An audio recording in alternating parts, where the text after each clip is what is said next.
Hi guys. Tonight we drift together into the dark belly of history, where creaking wooden planks and salt-sprayed sails carry you into the restless North Sea. The moon is veiled behind drifting clouds, and the wind lashes against your face with a sting sharp enough to wake even the heaviest dreamer. You crouch low on the deck of a longship, the world pitching beneath your bare feet, and you wonder for a fleeting second whether you'll even survive till dawn. After all, you probably won't survive this if you tried it yourself, without the calloused arms and iron stomach of a Viking. So, before you get comfortable, take a moment to like the video and subscribe, but only if you genuinely enjoy what I do here. And please, tell me your location and local time down in the comments. Now, dim the lights, and let's step into the spray. The ship moans like a living beast as its hull shudders against tall waves.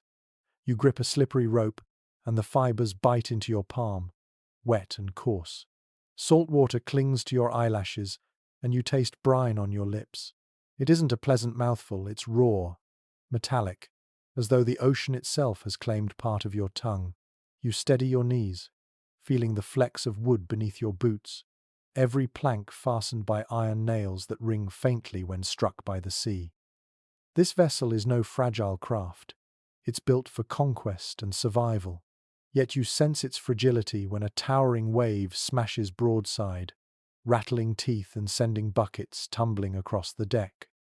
A sailor beside you lets out a hoarse laugh, his voice rough from weeks of salty air. Better than land sickness, he jokes, though his knuckles are white on the oar handle. You can't help but smile, even as you stagger. Humor is the thin thread that keeps dread at bay. Historians tell us Viking longships were marvels of engineering. Narrow, flexible, fast. They could bend with the water instead of shattering against it. But historians still argue whether crews actually felt confident in storms, or whether they simply learned to hide their terror behind smirks and crude jokes. You suspect the latter, watching this man force his grin, while his eyes dart nervously toward the horizon. You notice the smell, smoke from a tiny brazier tucked beneath a shield, mixing with tar, sweat, and the damp funk of unwashed wool. Your cloak, heavy with lanolin, is both shield and prison, sealing warmth but stinking faintly of sheep. When you pull it tighter, it scratches your neck. This, you realize, is the Viking perfume, a cocktail of grease, smoke, and sea. Quirky as it seems, some sagas even mention men rubbing fish oil into their hair, perhaps to repel lice, or maybe just because. Why not? The rain strikes harder now, needling through gaps in the sail. You duck, blinking against spray, and peer at the mast rising like a black tower against the storm. Ropes strain, taut as bowstrings. One wrong gust and the sail could tear, but the crew move with a practiced rhythm, adjusting lines, their shouts half lost in the roar of wind. You think back to landfields, hearths, soft beds, and the contrast makes you shiver. Life at sea is nothing but movement, constant rowing, constant watching, constant bracing for the next blow. Sleep will come later, if it comes at all. The longship rides another swell. You sway with it, heart hammering in your chest. It's terrifying, yes, but strangely exhilarating. Your senses sharpen the thunder's bass roll, the hiss of foam, the gritty taste of wind. You can see why young men flock to these voyages, why they abandoned farms for salt and steel.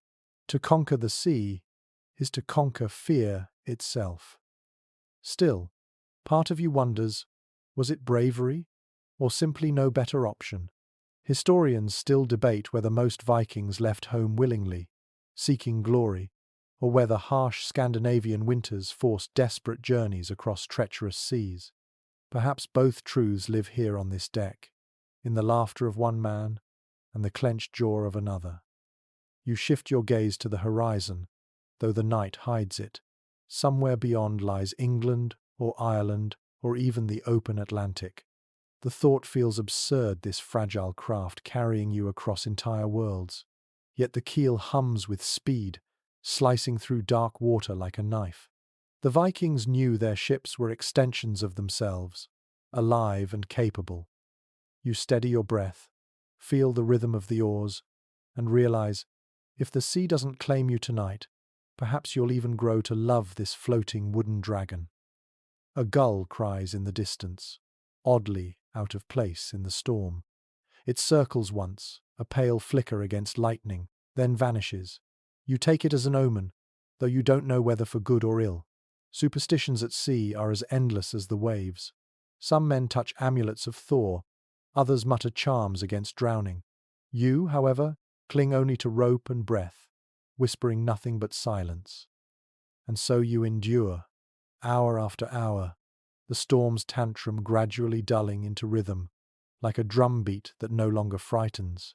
Your eyes grow heavy, your limbs ache, but you remain awake, carried forward into the unknown night, the deck groaning, the sail flapping, the ocean's spray clinging to every fibre of your being. Tomorrow will bring its own trials, food, sleep, labour, but for now, you simply exist, a speck upon endless water. The storm quiets, leaving only a low rumble of swells against the hull, and at last the crew snatches the chance for rest. You tug your cloak tighter and search for a dry corner, though the very idea of dry feels like a cruel joke.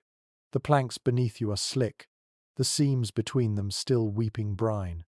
You lower yourself anyway, easing down on hard wood that yields nothing. No cushion, no softness, just the raw press of timber against bone. This is your bed now, a surface that rocks with every surge of the sea. A faint glow shivers on the deck, the last embers from a brazier huddled under a tarp. The smoke curls out in ribbons, biting your nose. It should feel comforting, but it doesn't. The smell mixes with mildew and the sour tang of wet wool.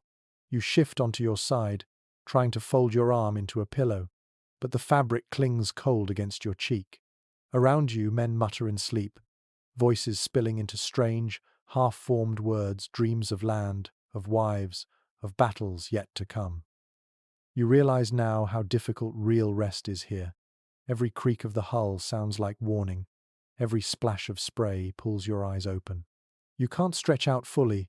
There's always someone's foot pressed near your shoulder, a knee nudging your ribs.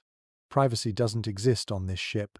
You are a body among bodies, a swarm of lungs breathing stale air under the stars. Some sagas mention that men would even sleep sitting upright, leaning against their shields. You wonder how they did it without sliding across the deck like loose cargo. Historians still argue whether hammocks were ever tried or whether Vikings never considered them at all. Either way, you don't see a hammock here, only tired men sprawled like discarded ropes. One sailor near your feet snores like a war horn. You envy his oblivion.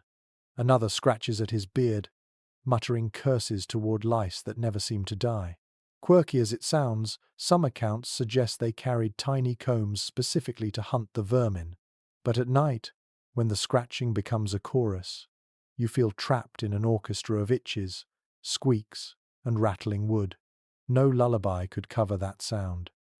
The stars emerge, faint pinpricks above the black sky, and you find yourself staring upward despite the chill. The ship rocks gently now, more like a cradle than a coffin, and you almost convince yourself it could be soothing. The timbers creak in rhythm with your breath. The ocean licks the hull, a steady shh, like a mother hushing her child. Sleep might come, if you let it. But then a cold splash hits your face. You jerk awake, coughing, spitting seawater. A loose rope has slapped across the deck, spraying droplets. The sea will not let you forget where you are. You wipe your brow, shiver, and turn onto your back. Your cloak offers little comfort. Damp wool traps more cold than warmth now. You rub your hands together, blow into them, but the wind steals the heat instantly. You wonder how many nights like this a man could survive before breaking. Some whisper prayers before drifting off. A few murmur to Thor for safe passage, others to Freyja for mercy. You don't pray aloud, you only watch your breath plume pale against the night. Historians still debate how deeply religion guided everyday Viking habits, whether it was ritual constant or simply a comfort when fear gnawed too hard. Here, Under this merciless sky, you sense belief is more necessity than choice. Time slips strangely at sea. Minutes feel like hours, hours like days. You blink, and suddenly gulls cry again, dawn light seeping grey along the horizon. You never truly slept, not really. You simply hovered between waking and drifting, rocked by wood and water. Your body aches, stiff and cold. When you try to rise, your knees groan like old hinges. You are young, yet you feel centuries older. One man claps your shoulder, grinning through cracked lips. "Good night?" he teases. You give a weary laugh, because that's all there is to do. The night has passed, and you survived, if surviving means simply not falling overboard. This was no bed of feathers, no cozy hearthside mattress. This was endurance, the art of lying awake and calling it sleep. And so it will be again, for as long as the voyage lasts. The horizon lightens into a dull silver, and with it comes the promise of food. Your stomach growls like an impatient hound, reminding you that the night's tossing gave little comfort and even less strength. A wooden chest creaks open, and out come the stores: dried fish, strips of salted meat, and a slab of butter wrapped in cloth that already smells a little too alive. This is breakfast on the open sea, and you accept it without complaint because there is no alternative. You pinch the fish between your fingers, its flesh leathery and stiff. When you bite down, the salt nearly burns your tongue, yet the richness that follows keeps you chewing.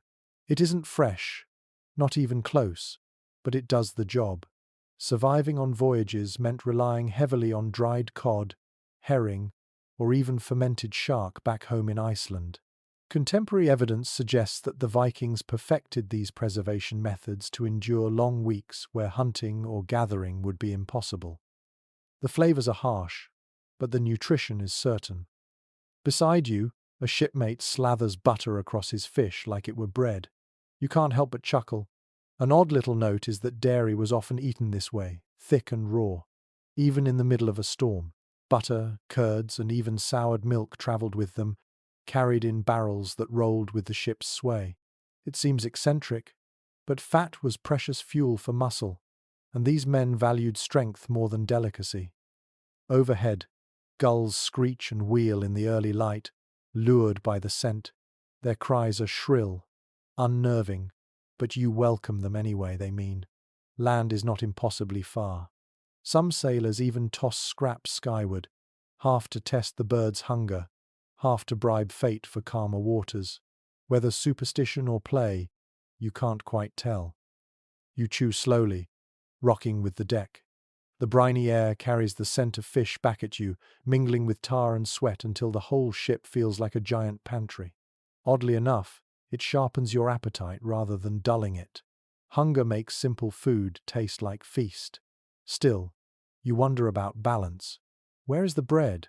Where are the greens? Modern researchers remain divided on how often Vikings carried grains or vegetables to sea. Some argue barley and flatbread were staples, baked in advance and stored. Others claim such items spoiled too quickly, making dried fish the truest constant. Whatever the truth, you can only taste salt, salt, and more salt this morning. One sailor offers you a piece of hard cheese, yellow and crumbly, tucked in a pouch of hide. You nibble it, surprised at the sharpness. Cheese survives the sea surprisingly well, and there's comfort in the familiarity. You close your eyes, pretending for a moment that you are home, sitting by a fire with a wooden bowl on your lap, not perched on a rocking plank with gulls screaming above. Yet there is camaraderie here too. Food is shared, not hoarded. A man breaks his fish in half to give a younger boy, another passes the butter around without stinginess. Perhaps hunger draws men together more than wealth ever could. You wipe your fingers on your cloak, greasy now with the evidence of breakfast, and take a deep breath of the morning. The sea is calmer today. The sky is still iron grey, but the rain has eased, and you can feel warmth in the air. Eating together steadies you, roots you in a rhythm beyond fear. Your belly is not full, but it is content enough. And so the day begins, with salted fish between your teeth, gull cries overhead, and the endless sea rolling beneath. Tomorrow it will taste the same, and the day after. Yet somehow, that repetition is its own strange comfort. The sun edges higher, faint and pale through low clouds, and already the call goes up. Row. The word echoes down the deck like a drumbeat, sharp and merciless.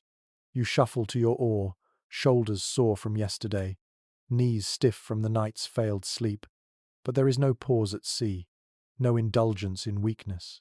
You grasp the heavy shaft, its wood worn smooth by countless hands, and slide it into the churning water. The moment you lean back, the ache begins. Your palms sting where blisters bloom, and you feel them tear open with each pull. The salt water doesn't forgive. It bites into wounds, keeping them raw. The rhythm must be steady, the motion exact, because if one man falters, the entire line of oars stumbles. You hear the overseer bark a voice like gravel dragged across iron commanding the beat. The ship responds, not like a collection of men, but like a single creature, muscles straining in unison. It is well documented that Viking longships could cover astonishing distances by oar alone, sometimes upwards of 100 miles in a day when winds failed them. The design, sleek and shallow, allowed these vessels to skim across the surface, powered by sheer human endurance. As you pull, you realize how much that endurance costs. Each stroke feels like a small death, and yet there is no choice but to continue. Beside you, a man begins to chant, not words you understand at first, but sounds, guttural and rhythmic. The chant grows, others join, until the rowing itself becomes a song. It's not beautiful. It's raw, rough, but it keeps the arms moving. Curiously enough, some sagas describe these sea songs as part prayer, part tool designed to pace the muscles, to drown out the screams of tendons tearing. You join in, your voice a cracked whisper, and the work feels lighter for a moment. The smell of sweat rises quickly. Wool cloaks dampen with exertion, hair mats against brows, and the air tastes of iron and salt. The ship moves faster, slicing through swells, spray hitting your cheeks, cooling the fire in your veins. Your ears ring with the splash of dozens of oars hitting the sea in harmony, shh, shh, shh, shh, like the breath of some giant beast. Still, exhaustion gnaws. Your vision blurs as your arms tremble, and you wonder how long men can keep this rhythm. Modern scholars offer conflicting views. Some claim shifts rotated frequently, with half the crew resting while the others rowed. Others argue that in dire stretches, all hands labored together, hour after punishing hour. Whatever the truth, your body feels trapped in the harsher version, your muscles burning without respite. A sudden laugh breaks through the grunt of labor. The man in front of you, broad, bearded, teeth yellow as old parchment, makes a face, sticking out his tongue as if mocking death itself. You laugh despite yourself, the absurdity offering a moment's relief. It is in these tiny gestures that morale survives. Without them, you suspect madness would creep in fast, carried on every wave. Your hands slip, and the oar nearly smacks your ribs. You catch it, heart racing, but the overseer's glare falls on you like a blade. No words, just eyes, cold and sharp. You row harder, shame fueling your arms. Discipline is absolute here. Most chronicles agree that rules aboard were strict. Negligence could bring harsh punishment, even lashings. A longship was no place for the lazy or careless. Every stroke mattered, every breath fed the collective. And so you push on. The chant grows louder, sweat pours, and time blurs into muscle memory. Your arms no longer feel like yours, they are ropes, pulled by some invisible force. The sea is your master, the oar your leash, and you obey because disobedience would mean ruin for all. Finally, the command comes. Rest. The oars lift, dripping arcs of silver into the air, and you slump forward, chest heaving. Your hands throb, fingers locked around the shaft as if refusing to let go. When you pry them open, the skin is raw, streaked red. You dip your palms into the sea, hissing at the sting, then wipe them on your cloak. The salt will keep infection at bay, you tell yourself, though you're not sure you believe it. The ship glides now, carried by wind and current. The silence after rowing is strange, almost unsettling. You hear only the creak of timbers, the distant call of seabirds, the soft hiss of waves against the hull. For a moment the world feels still, and you can almost pretend you're at peace. Yet peace at sea is always fragile. You know another call to row will come soon, perhaps in minutes, perhaps in hours.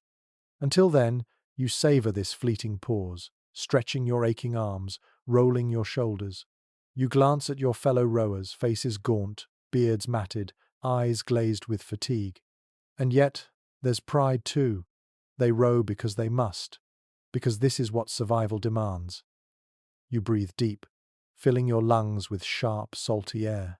The sea stretches infinite around you, horizon blurred where water meets sky. Somewhere far off, unseen shores wait. But for now, your world is this oar, this deck, this sweat. You close your eyes, letting the lull of the waves seep into your bones, even as your muscles still twitch with remembered strain. The respite won't last. You know it. Yet here, in this fragile calm, you feel a strange kinship with the ship itself, both of you battered, creaking, but still moving forward. That, you realize, is the essence of life at sea. Endure, pull, rest, repeat. Always forward, never backward, until land rises from the horizon like a promise. The break in rowing doesn't last long. Soon another order cracks across the deck, not for oars but for food to be prepared. Men shuffle toward the center, where an iron pot has been lashed to a crossbeam, swaying slightly with the rhythm of the sea. You wander closer, drawn by the promise of warmth. The smell rises faintly, smoked meat and herbs, though dulled by the salt wind until it becomes more memory than reality. The cook, if you could call him that, squats beside the pot. His hair is matted, his cloak greasy, but his hands move with practiced certainty. He tosses dried strips of meat into the bubbling water, followed by barley grains, a handful of wild onions saved from shore, and whatever else he can scrounge. It is a thin stew, more water than substance, but after hours of rowing your mouth waters anyway. Archaeological findings confirm that Vikings carried simple iron cauldrons on voyages, suspended so they wouldn't tip in the ship's rocking. The meals were never lavish, thick porridge, broth, or fish stews were staples. No feasts here, only practicality. Still, the scent of something hot is enough to draw every eye, every empty belly. A man near you chuckles, pointing to a pouch hung carefully away from the heat. Don't touch the dried horse meat, he warns, unless you fancy chewing leather. Oddly enough, horse flesh was sometimes eaten when supplies ran low, despite taboos in certain regions. Some men swore it carried the favor of the gods, others spat at the idea. You aren't sure which side of that superstition you fall on, but you can imagine the desperation it would take to bite into it. The pot hisses as more ingredients are added. Someone sprinkles in herbs, dried nettles perhaps, their scent sharp and grassy. You lean over, inhaling the steam, and for a moment it feels like standing beside a hearth at home. That illusion breaks when a wave crashes over the gunwale, sending spray across the fire. The flames sputter, the cook curses, but the pot holds. There is ongoing debate about how often Vikings actually cooked while at sea. Some historians believe fires were rare, too dangerous on wooden decks, and that cold meals were the norm. Others argue that with careful management, cooking was essential for morale. Watching this pot sway and spit, you sense the truth may lie somewhere between. Risky, yes, but without it, weeks of cold fish would break the spirit faster than hunger. You cup a wooden bowl offered by calloused hands, its rim chipped, the surface stained from years of use. The stew sloshes inside, thin and murky, but its heat seeps into your fingers. You sip, nearly burning your tongue, and swallow greedily. The flavor is simple: salty broth, chewy meat, the faint bite of onion, Yet it feels like ambrosia after the night's ordeal. You close your eyes, letting warmth spread through your chest, easing knots of fatigue. Around you, men eat noisily, slurping and gulping. Some joke about the stew's strength. Tastes like boiled boots. One laughs, and the others roar. Humor hides the reality. The food is barely enough. Still, these moments bind the crew. Eating together is as much ritual as sustenance. The clatter of bowls, the shared laughter, the steam rising into cold air, all of it forms a fragile sense of home, even here in the middle of endless water. Your spoon strikes something unexpected, a nut, hard and sweet. You glance at the cook, who winks. Exotic goods sometimes found their way into sea rations, hazelnuts, dried fruit, even honey if luck held. You roll the nut on your tongue, savoring its rare sweetness, imagining the forests of distant lands. Such small surprises could lift morale more than gold. As the pot empties, bowls are licked clean, spoons scraped dry. The cook ladles out the last drops, and then the brazier is banked, fire covered with ash. The smell lingers, smoke mingling with sea air, a reminder that survival depends not just on strength, but also on these fleeting comforts. When the meal is done, the men sprawl back to their tasks. Some scrub bowls in seawater, others coil ropes or patch sails. You lean against the mast, belly no longer gnawing with hunger, eyelids heavy. The ship creaks, gulls cry, and for a brief stretch of time the sea feels less cruel. But the reprieve is fragile. Another storm could scatter fire and pot alike, leaving only cold rations once more. You realize how much these men gamble with every spark they strike aboard this wooden vessel. Fire is both friend and enemy, warmth and potential destruction. You close your eyes, listening to the quiet lapping of waves, and wonder if tonight will bring another hot meal or only salted fish and silence. The deck bustles again, though no one seems to be working very hard. After the meager meal, men loosen their shoulders and drift into chatter. You catch fragments of conversation, half-laughed, boasts about raids, whispered worries about storms, and tales so outrageous you know they must be inventions. A bearded sailor nearby leans in, voice lowered, telling of a sea serpent that rose taller than the mast and swallowed a sheep whole. His audience gasps, then bursts into laughter. It is well attested in the sagas that Viking crews kept their spirits alive with storytelling. These weren't just diversions, they were training in memory, entertainment, and even education. Through tales of gods and heroes, younger sailors learned values of bravery and cunning. Through tall tales, men found release from fear. You can't help but smile at one quirky detail. Some accounts mention men balancing on the gunwales to act out scenes, risking a plunge into the waves just to sell the drama. You imagine one of them pretending to be Thor swinging his hammer, slipping then flailing into the sea, humorous in story, terrifying in reality. Perhaps that's why laughter comes so quickly now. It pushes back against the ever-present shadow of danger.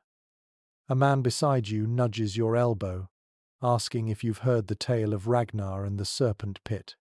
You shake your head, and he dives in, painting the scene with vivid words, his hands carving arcs through the air. The crew leans closer, drawn to his rhythm. Even the gulls overhead seem to fall quiet for a moment, as if listening. Of course, researchers remain uncertain how accurate these oral tales were. Did sailors truly pass the time by repeating grand sagas word for word? Or did they spin smaller, rougher stories, improvised in the moment? The truth may lie somewhere between. What you hear tonight feels raw, unpolished, but still powerful, more like gossip than scripture, more like a joke shared among weary comrades than a holy recital. The voices rise and fall like the waves themselves. Laughter erupts, then dies down, replaced by murmured confidences. One man speaks of a woman left behind, her hair bright as flax. Another curses his neighbor back home, promising revenge once he returns.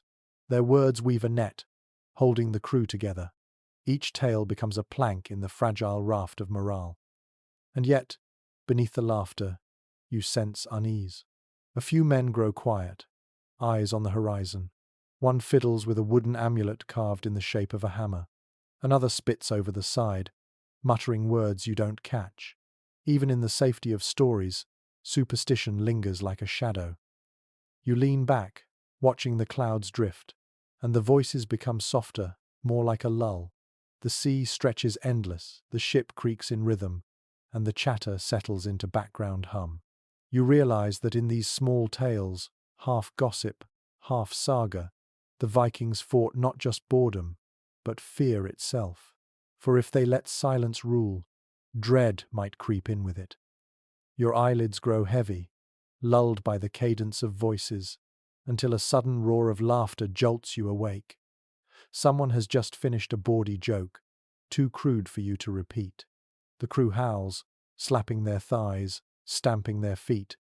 The ship shakes with mirth, and for a moment it feels almost like a feast hall on land, though the benches are wet planks, the ale is stale water, and the hearth is nothing more than memory. You smile to yourself, warmed not by fire, but by the resilience of men who find joy even here. Perhaps that, more than any weapon or sail, was the true strength of these voyages, the ability to laugh into the void, to fill the endless silence of the sea with voices, however cracked or absurd. The laughter fades, replaced by the sharp bite of wind. You tug your cloak tighter, the wool stiff with salt, and huddle against the side of the ship. The air is colder now, the kind that cuts through cloth and sinks into bone. You shift your weight, trying to fold your knees closer to your chest, but there is no true comfort here. The sea makes sure of that. It is well known from preserved textiles that Viking cloaks were woven thick with wool, heavy enough to shed rain and trap body heat. Archaeological finds even show traces of lanolin natural oils that gave the cloth its water-resistant sheen. You press your cloak closer, grateful for that faint greasy smell, even if it makes you wrinkle your nose. Warmth means survival, and you are in no position to complain about scent.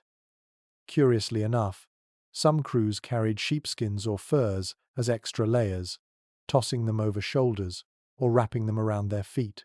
One man beside you wears a hooded cloak so patched it looks like a quilt of every animal in Norway. You can't decide if it's ridiculous or brilliant. Either way, he looks warmer than you. The cold brings out strange behavior among the crew. A few stamp their feet to chase circulation.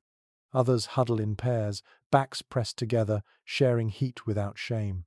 You notice one man place a small stone under his cloak, freshly warmed near the brazier earlier, now radiating a tiny island of comfort. Clever, you think? Improvised solutions bloom when frost bites. There is, however, disagreement among scholars about just how effective these wool garments were. Some argue that cloaks alone could not protect against nights of freezing spray, that sailors must have layered endlessly, or even relied on animal hides. Others claim that Norse wool was so densely woven it rivaled modern waterproofing. As you sit here shivering, teeth on edge, you lean toward the harsher view. Cloaks are shields, yes, but imperfect ones. The wind whistles through the rigging, high and lonely. You bury your chin deeper, your breath fogging before your lips. The taste of salt never leaves your mouth. A sailor sneezes violently nearby, then mutters a curse, rubbing his nose with the back of his hand. The sound makes you wonder how many colds, how many fevers spread across crews like wildfire in this damp world. Still, you adapt. Your body learns to curve against the wind, to shield vulnerable skin. Your fingers stiffen, but you flex them against the cloak's folds, willing blood to keep flowing. The night may bring more biting chill, but for now the day crawls forward, each hour another test of endurance. You think of home again, of hearth fires and thick beds stuffed with straw, of warm stew ladled into wooden bowls. That memory burns brighter than any brazier here. Maybe that's the secret: carry the warmth inside you, even when the sea refuses to share its own. The ship creaks, gulls wheel above, and you sink deeper into the scratchy embrace of wool. You are not comfortable, not truly warm, but you are alive. And in the middle of the ocean, perhaps that is enough. The grey of the day lifts into something sharper. The clouds thin, and shafts of sunlight streak across the rolling sea like molten gold. You squint against the glare, your eyes raw from spray and lack of sleep. The helmsman calls out, and men stir to their feet, gathering around a figure holding something strange, a chunk of crystal, pale and glinting in the sunday. It is widely accepted that Viking sailors crossed immense distances without compasses. Instead, they relied on the sun, the stars, and their uncanny reading of waves and birds. Yet you now see another tool in action, the legendary sunstone. The man tilts the crystal in his hand, watching as light scatters into faint beams. He narrows his eyes, then points toward the horizon. A murmur rises. The course is confirmed. The air smells of salt and tar as you lean closer, curious. The crystal glimmers, catching fire in its heart, even though clouds drift across the sky.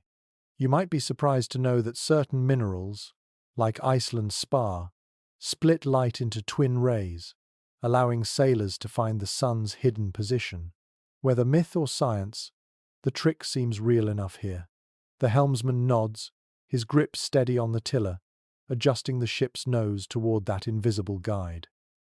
You feel the shift in the deck beneath your feet as the Longship responds. The sails strain, the oars bite, and the vessel hums with purpose. You breathe in the moment, realizing how delicate the balance is. Wood, wind, and now a crystal that decides the fate of dozens of lives.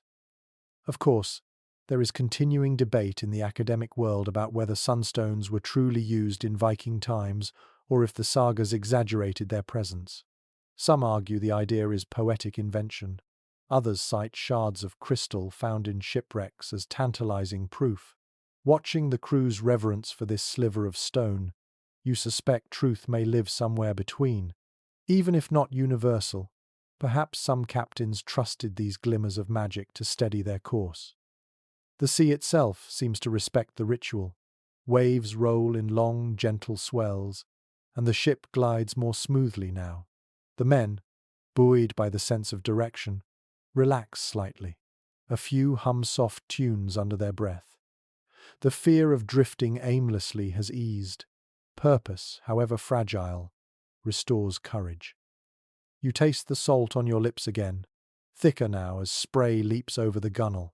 The sunstone disappears back into its pouch, but its effect lingers. You imagine the crystal glowing like a secret heart within the ship, a reminder that knowledge, however odd or uncertain, can be as vital as muscle.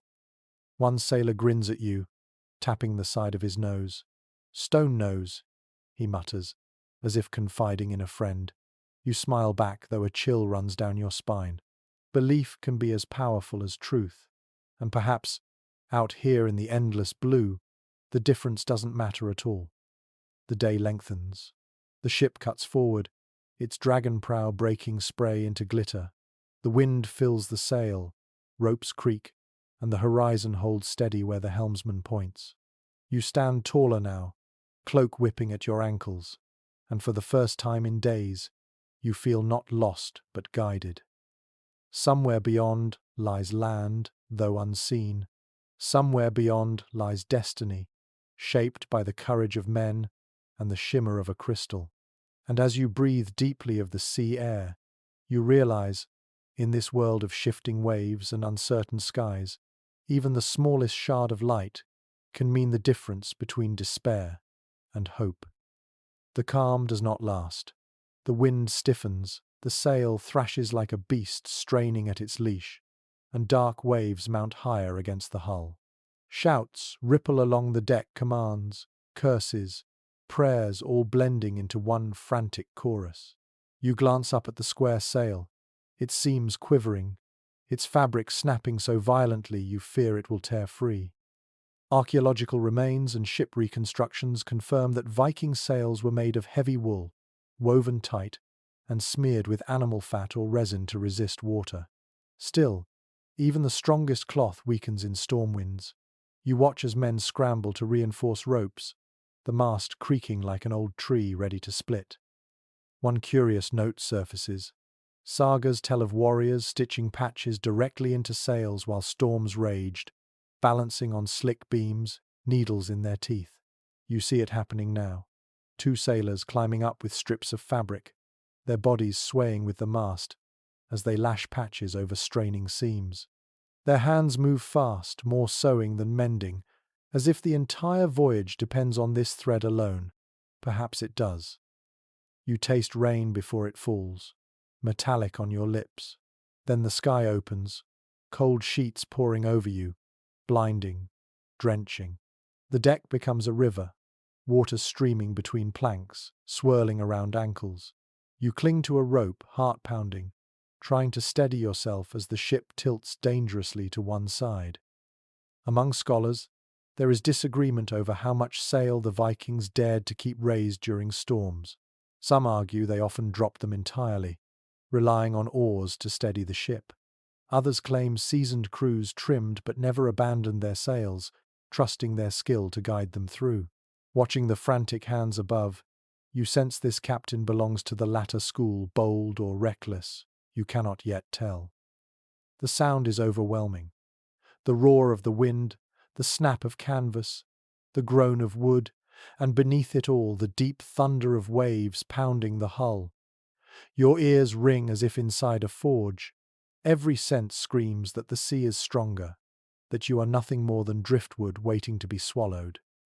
A man slips on the soaked deck, his leg twisting beneath him. He howls, but another sailor grabs his arm, dragging him upright, shoving him back toward the benches. No sympathy, only survival. The storm leaves no space for pity. You glance upward again.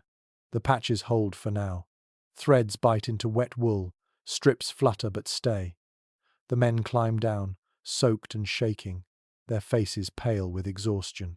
One spits seawater, another crosses himself quickly before shoving the gesture away. Ashamed.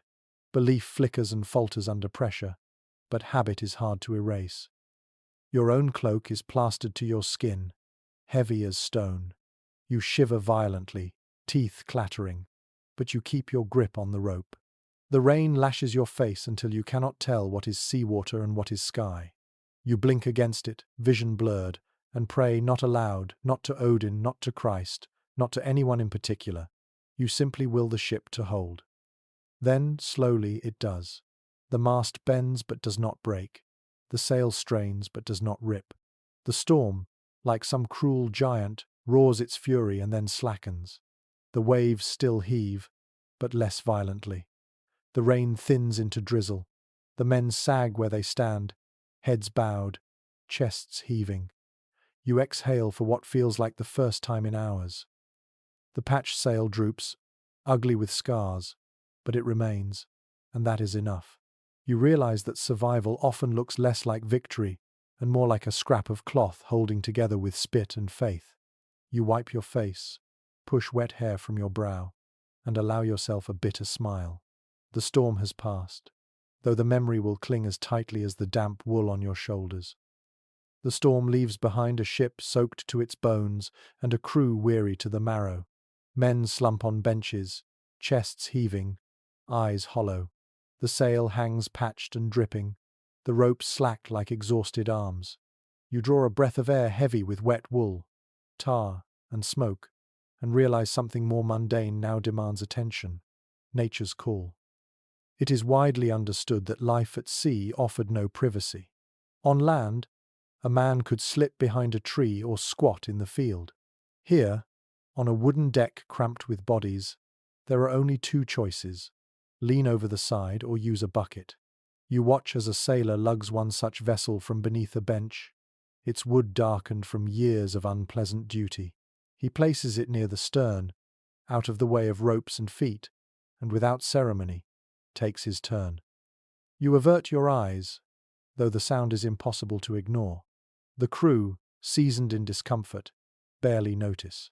They keep working at ropes, chewing on strips of dried fish, or scratching at their beards. One odd little detail comes to mind. Some sagas hint that buckets were not only used but occasionally emptied mid-journey onto unlucky foes if ships drew close in combat. Crude, yes, but effective. You grimace, half amused, half horrified at the thought. The wind shifts, carrying an odor sharp enough to curl your stomach. A boy, younger than most, wriggles uncomfortably, waiting his turn, clearly embarrassed. An older sailor claps his shoulder with a laugh, muttering something about no modesty at sea. Laughter ripples, easing the boy's shame, but you feel the sting of it anyway. Privacy is a forgotten luxury here. Researchers remain divided over how crews handled sanitation for weeks on the water. Some argue that buckets were the norm, emptied directly overboard, while others suggest men more often relieved themselves at the side, clinging to ropes. Either way, both methods carried risk.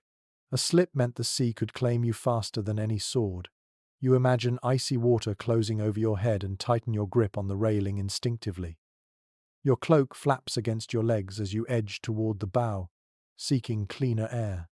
The gulls overhead swoop and shriek, circling in hope of scraps, oblivious to human indignities below. You wonder how men endured this part of the voyage without succumbing to sickness. In truth, many didn't.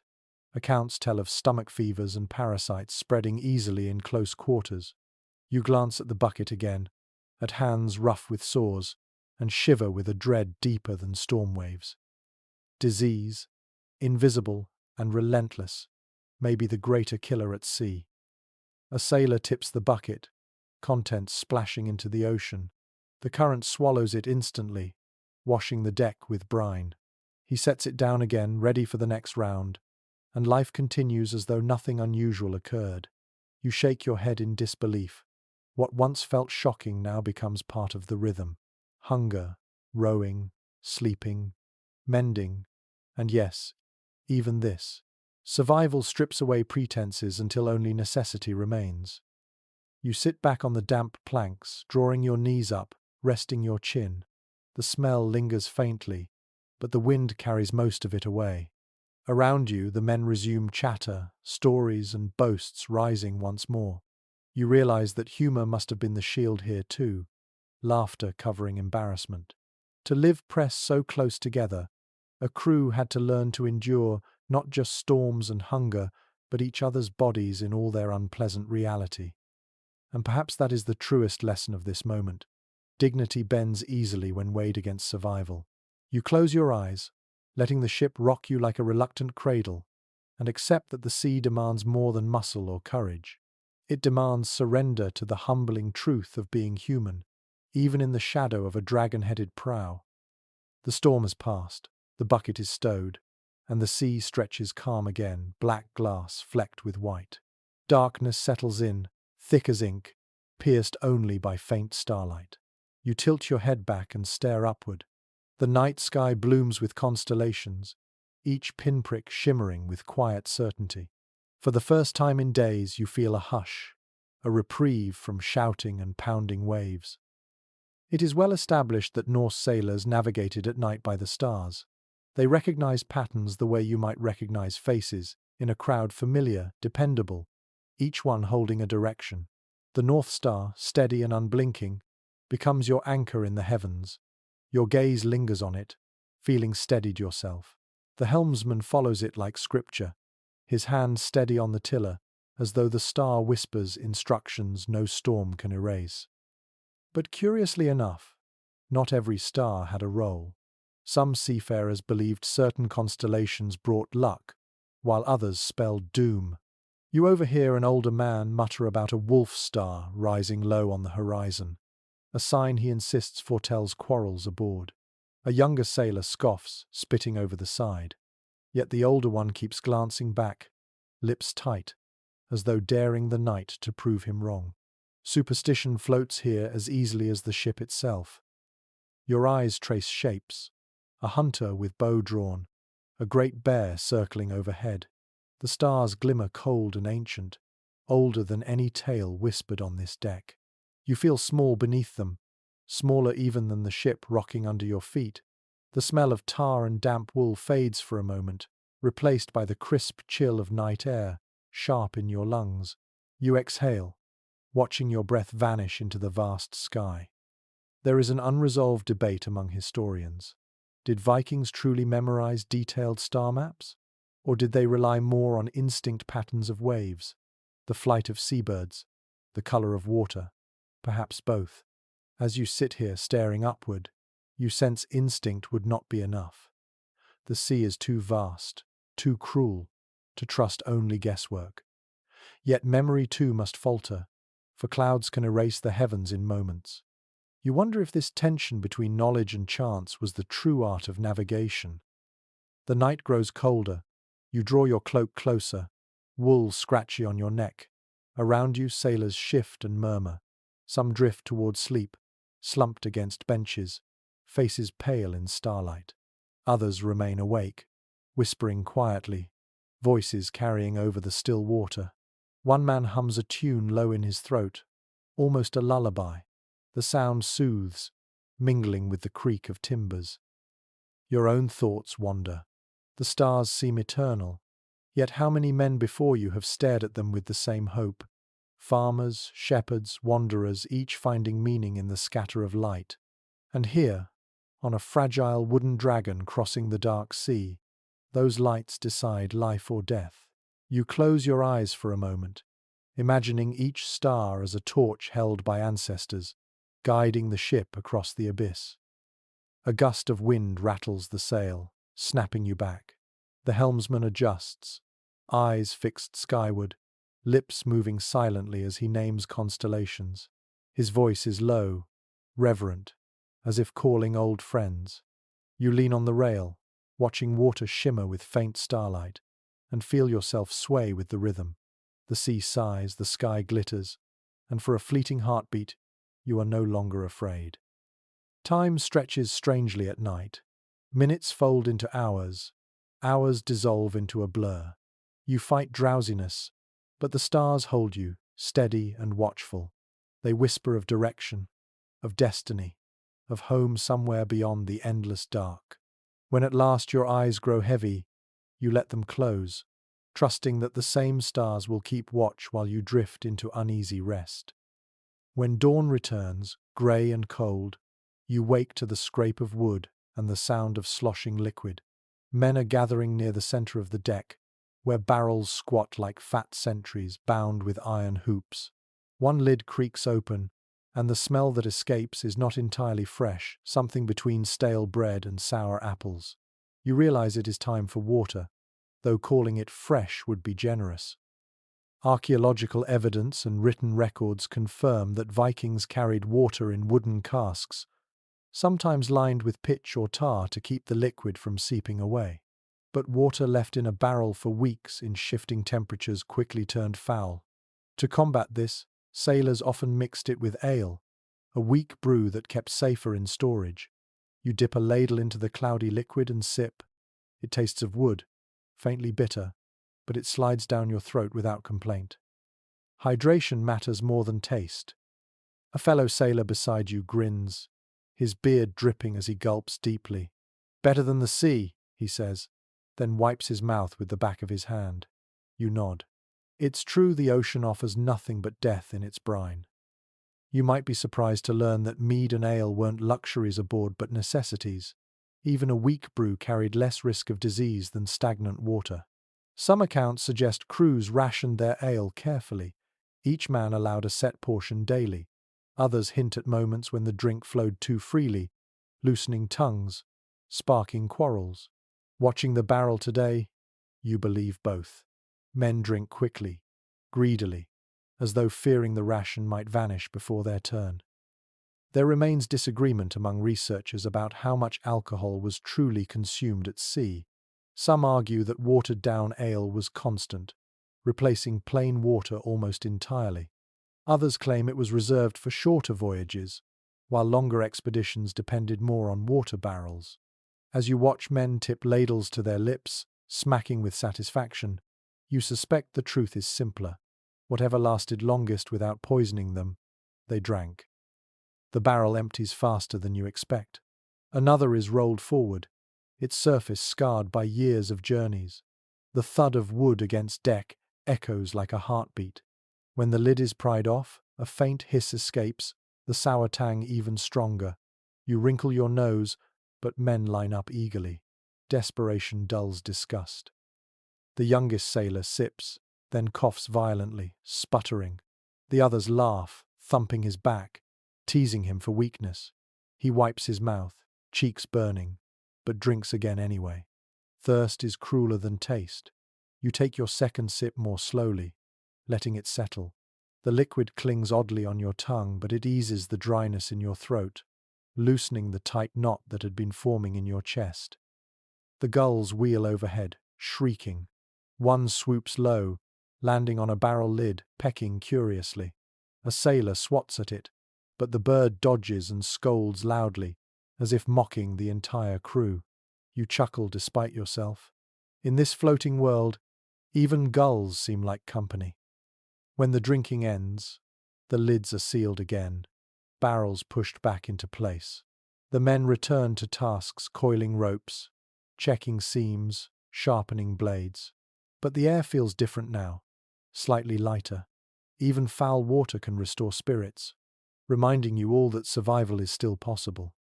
You lick your lips, the aftertaste bitter, and sit against the mast. The memory of clear springs at home rises sharp and cruel in your mind, water running cold over stones, sweet and pure. You swallow hard, forcing it away. Here, on this ship, you drink what you must, not what you desire. That is the law of the sea. And so you rest, belly heavy with cloudy liquid, listening to the creak of timbers, the slap of waves, the muttered jokes of men who know too well the difference between luxury and necessity. The barrels are sealed once more, and now the ship settles into its rhythm of work and waiting. You soon learn that life aboard follows a simple rule. Not everyone rows, not everyone rests. Shifts keep the vessel alive. You feel the tap on your shoulder. It is your turn to step back, to let another man grip the oar while you retreat to the benches. It is well documented through sagas and shipboard accounts that Viking crews divided their time into watches. Half the men pulled the oars or tended the sail while the others slept, ate, or performed repairs. This rotation gave the Longship its endurance, allowing it to move day and night, hour after hour, across seas that would otherwise swallow it whole. You lower yourself onto the planks, shoulders still twitching from remembered effort, and close your eyes, grateful for the pause. Yet even during rest, the sea gives no true peace. The deck rocks under you, and every creak of timber sounds like warning. Still, exhaustion presses heavier than fear. You curl against a coil of rope, letting its roughness dig into your ribs. It is not comfort, but it is enough. One curious custom you notice. Some men tuck their cloaks over their heads entirely, shutting out light and noise. Others stretch on their backs, mouths open, snoring without shame. A few slump upright, arms folded, sleeping as though carved from wood. You marvel at their ability to drift into slumber in such a place. Perhaps habit teaches the body to surrender where the mind resists. Meanwhile, those on duty chant at their oars, the sound carrying across the deck in steady rhythm. It is a lullaby of sorts, harsh and rough, but consistent. You find yourself half dreaming, half awake, carried by the pulse of voices and the slap of oars. There is still debate among scholars about how strict these shifts truly were.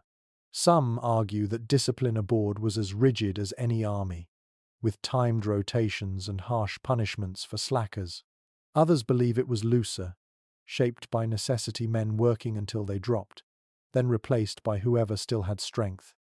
As you watch weary sailors trade places without protest, you suspect the truth lies in the middle, a rhythm born less from rule and more from survival. Your mind drifts. You dream of fields of barley swaying in the wind, of soft earth beneath your feet, of birdsong. Then a shout snaps you awake. A sailor has slipped, his oar striking the water wrong, sending spray across the deck. The overseer growls, voice sharp, but the rhythm resumes quickly. Mistakes are not tolerated long here. You rub your face, dragging salt from your beard, and sit upright. Your rest has passed quicker than expected. Already the tap comes again, your turn. You drag yourself back to the oar, muscles heavy but willing. The shift demands it. You slide into place, grasp the handle, and lean into the rhythm once more. And so the cycle continues.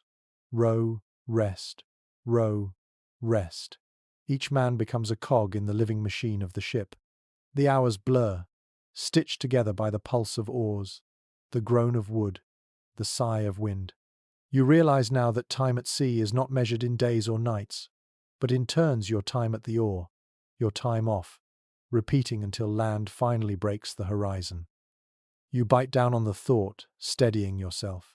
The ocean cares nothing for your fatigue. The longship moves only when its crew submits to the rhythm, and so you do. You bow to it, muscles burning, hands raw, mind half asleep, body half alive. Survival is no longer an act of heroism, but of repetition. Always forward, never stopping, until land answers the call. The pattern of shifts grinds on until the hours blur together, and soon you notice something unexpected growing in the spaces between. Friendship.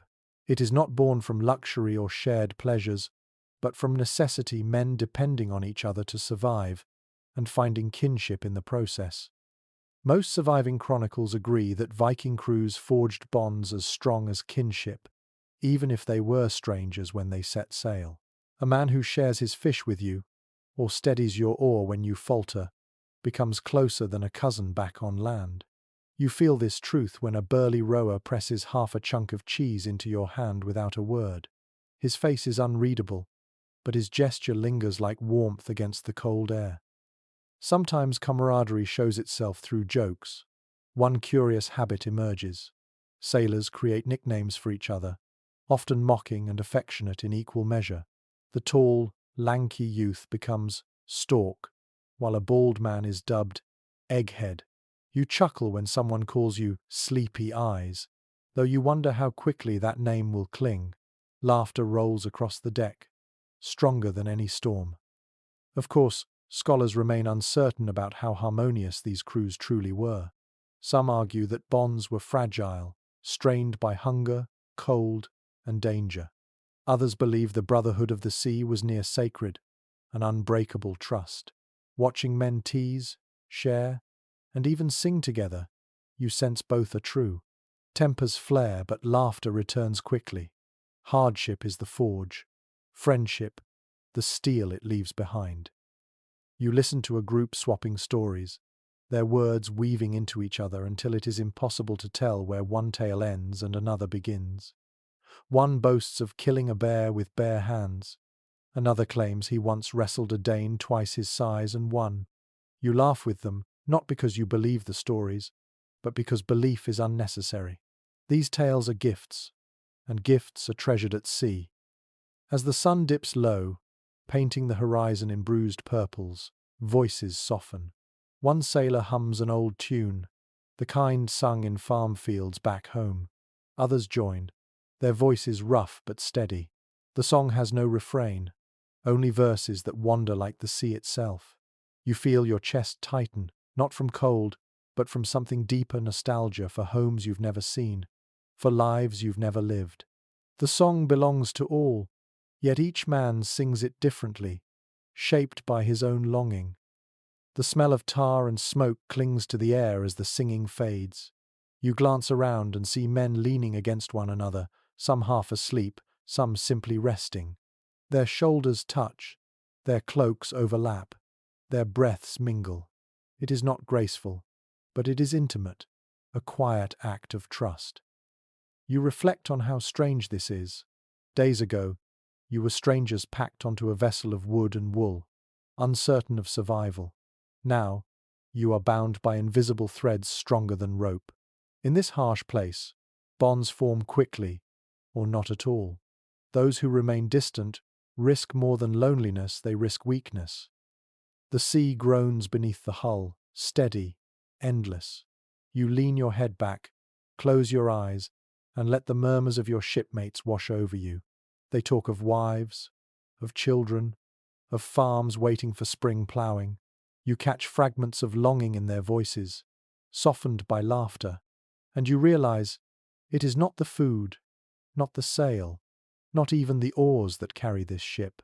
It is the men, holding each other up when the sea tries to tear them down. Night falls again, and with it comes the itching. You shift on the damp planks, scratching at your forearm, then your neck, then your scalp. The relief lasts seconds before the crawling sensation returns. Around you, men do the same, fingers digging through beards, nails raking across skin. The Longship is alive not only with sailors but with stowaways too small to see. Archaeological digs of Viking burial sites have yielded fine-toothed combs, carved from bone or antler, suggesting that lice and fleas were constant companions. These combs were not vanity alone. They were survival tools, scraping pests from hair and beard. You imagine one in your hand now, dragging through tangles, the click of lice crushed between its teeth. Instead, you have only your nails, and the work feels endless. One sailor pulls at his beard, eyes narrowing, then pinches something between thumb and nail. With a pop, he flicks it into the sea. He grins at you, as though victorious. An odd little custom surfaces here. Some men treat the hunt for lice like a game, competing over who can kill the most in one sitting. You watch two crewmates crouched together, holding their cloaks to the faint light of a lantern, inspecting each other's hair like apes in a forest. Their laughter rings out even as they scratch furiously at their own scalps. There is no full agreement among historians about how heavily these infestations plagued sailors. Some argue that the constant damp and cramped conditions made them unbearable. Others believe men grew so accustomed they barely noticed. As you sit here with your skin alive with crawling, you cannot imagine ignoring it. Sleep becomes impossible when every itch demands attention. The smell of unwashed bodies only deepens the discomfort. Wool cloaks damp with sweat and seawater, never fully dry. Boots remain slick, socks stiff with salt. You scratch harder, until your skin burns. The sensation turns from irritation to obsession, and you see it mirrored in the men around you. One curses loudly, ripping off his tunic, scratching until his chest is streaked red. Another rubs his head against the mast like a restless animal. And yet, even this misery carries strange humour. Someone jokes that the lice are paying fare like passengers, each one a silver coin. Laughter spreads, thin but real. The truth is bitter, there is no escape. You may throw one louse overboard, but 10 remain. The crew accepts this, turning torment into banter, their only weapon against endless itching. Your fingers ache from scratching, and still the crawling persists. You lean back, closing your eyes, imagining the combs found in graves finely carved, delicate, practical. You wonder if those long-dead warriors found the same small relief, pausing between battles not for rest but to hunt vermin. It is almost comforting to think so. If even heroes carried lice, perhaps your suffering is less humiliating. The night air sharpens, cold enough to numb the worst of the itching. You tug your cloak tighter, scratching less, breathing deep. Around you the ship creaks, gulls cry faintly in the distance, and men mutter in half dreams. The lice remain, but exhaustion outweighs discomfort. Slowly, reluctantly, you drift into uneasy sleep, skin alive with reminders that even the fiercest sailors are still at the mercy of the smallest foes. Dawn brings not calm but tension. You feel it before you hear it. The air is sharper, the men restless, their voices pitched higher than usual. A quarrel erupts near the mast. Two sailors stand chest to chest, eyes blazing, fists clenched. Their shouts rattle across the deck, carrying above the hiss of waves. It is well recorded in saga fragments that fights among crews were not rare. Weeks at sea, pressed together with hunger, cold, and exhaustion, bred tempers as fierce as storms. When one man bumped another, or when rations seemed unfair, sparks ignited quickly. You see it now as one sailor shoves the other, sending him sprawling into a coil of rope. Gasps and laughter ripple across the crew. Curiously enough, there are stories of sailors keeping their weapons close, even while rowing axes tucked beside benches, knives at belts. You glance around and spot steel glinting in the grey light. The thought chills you. A fistfight is one thing, but if a blade appears, Blood will stain these planks. The overseer strides forward, his voice cutting like an oar through water. He bellows, seizes both men by their tunics, and shoves them apart. One spits onto the deck, the other mutters a curse, but neither dares lift steel. Among scholars, disagreement remains about how discipline was enforced in such moments. Some suggest captains ruled with iron fists, punishing quarrels harshly to prevent mutiny. Others believe crews themselves policed disputes, preferring quick scuffles to drawn-out feuds. Watching this scene, you suspect both are true. Authority halts the fight, but the murmurs among the men keep the fire alive, smouldering beneath the surface. The smell of sweat and anger fills the air, mingling with the brine. You rub your arms, uneasy, waiting for the next outburst. The ship feels smaller in such moments, its narrow deck a stage for grudges with no place to hide. You imagine nights when these quarrels boil over in darkness, fists striking quietly, whispered threats carried in the creak of timbers. The overseer barks again, ordering the men back to their oars. Reluctantly they obey, muscles tense, jaws tight. The rhythm resumes, wood against water, the chant rising once more. Yet the energy is different now, sharper, harder, as if each pull is a blow meant for the other. You feel it in your own arms, anger humming through the wood, though you are not the one who fought. Later, when the shift changes, the two quarrelers avoid each other. One sharpens his knife, steel scraping stone, eyes flicking toward the other man. The other mutters with friends, laughter too forced, too brittle. You sense the tension may not be finished. Life at sea offers no space for grudges to cool. Still, humor creeps back slowly. A sailor nearby mimics the fight, wobbling dramatically before collapsing into the ropes. Laughter erupts, even from those still scowling. You realize this too is part of survival, mocking anger, until it dissolves into something bearable. Perhaps that is why so few feuds end in blood. Laughter stitches wounds before they fester. You lean on the rail, staring at the endless water. The fight has passed, but the lesson remains. The sea does not break men with waves alone. It breaks them with each other, with tempers sharpened by hunger, with pride too heavy for such narrow decks. And yet, the ship sails on, rowers chanting, overseers shouting, the quarrel fading into the rhythm once again. The quarrel fades, but the unease it left behind lingers in the creak of the ship. As night draws close, men begin whispering, their voices hushed, their eyes darting toward the dark horizon. A storm might stir fear, but there is another kind of unease at sea, the unseen, the gods, the question of fate itself. You sit among them, the salt stinging your lips, listening as prayers rise in low, rumbling tones. It is well known from written sagas and runic inscriptions that Vikings called upon their gods while at sea, asking for strength, protection, or simply mercy. You hear Thor's name murmured, Odin's invoked with solemnity, even Njord, lord of the sea and winds, addressed in trembling voices. The crew does not pray together like a church. Each man prays in his own way, some whispering into their beards, others gripping amulets carved from bone or wood. One curious sight catches your eye, a sailor tying a strip of red cloth to the rigging. He mutters words you cannot catch, then touches his forehead. The cloth flutters wildly in the breeze. Whether talisman or offering, it holds his gaze, as if it alone steadies the ship. You realize the sea demands not only muscle but magic, or at least the belief in it. Still, modern researchers are divided about how deeply sailors truly depended on such rituals.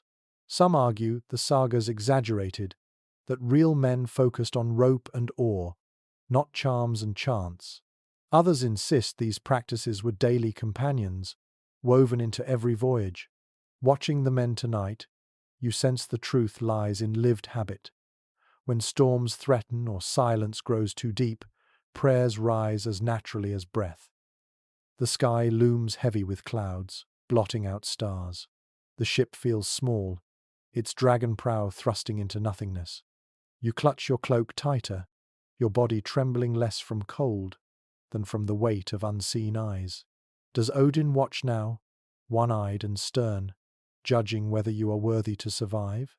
Or do the Norns, spinners of fate, already weave the end of this voyage into their tapestry?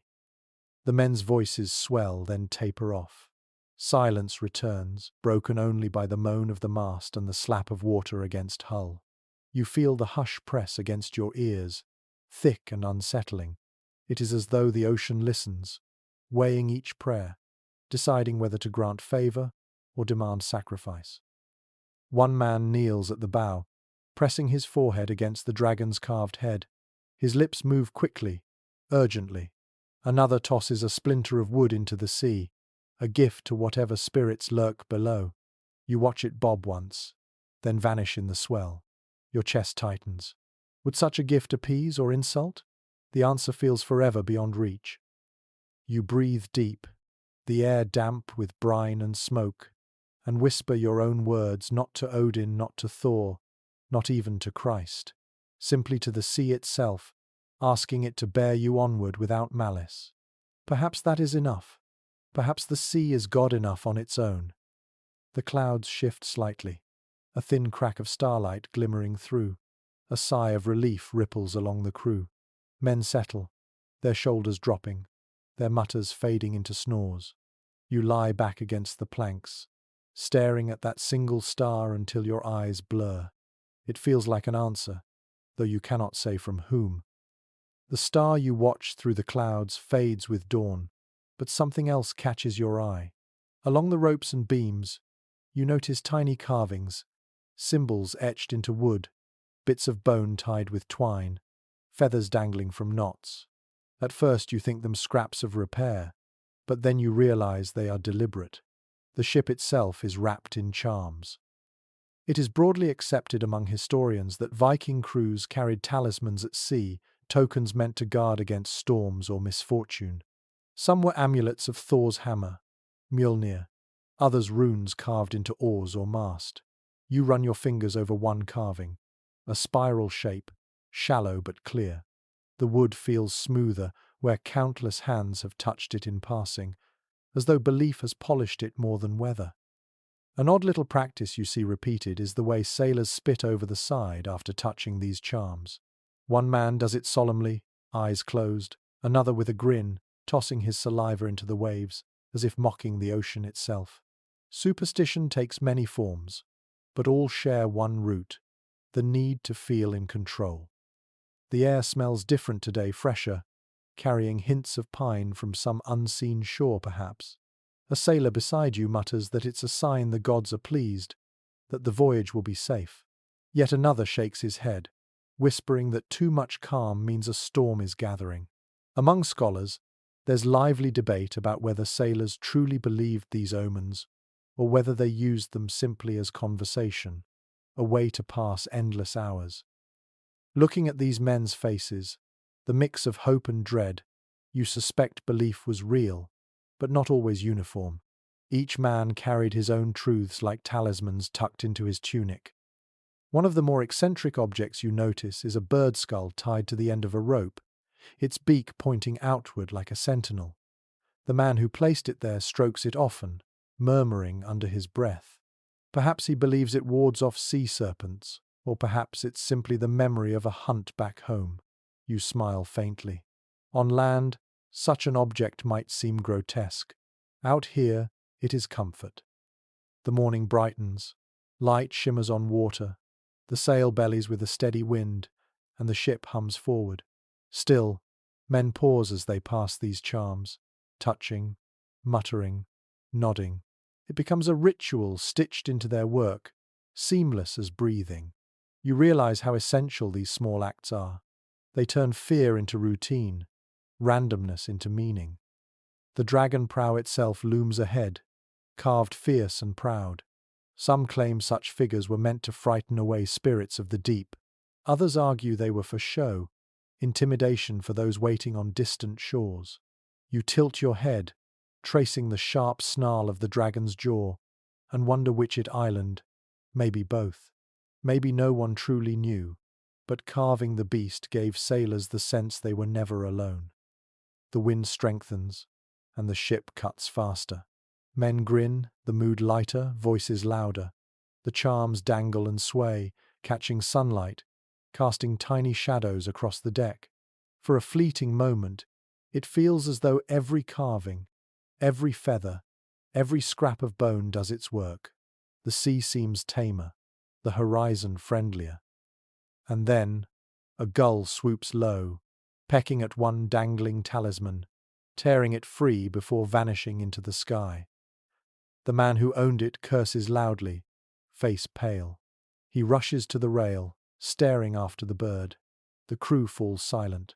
For a breath, all eyes flick to the sky, to the waves, waiting for disaster.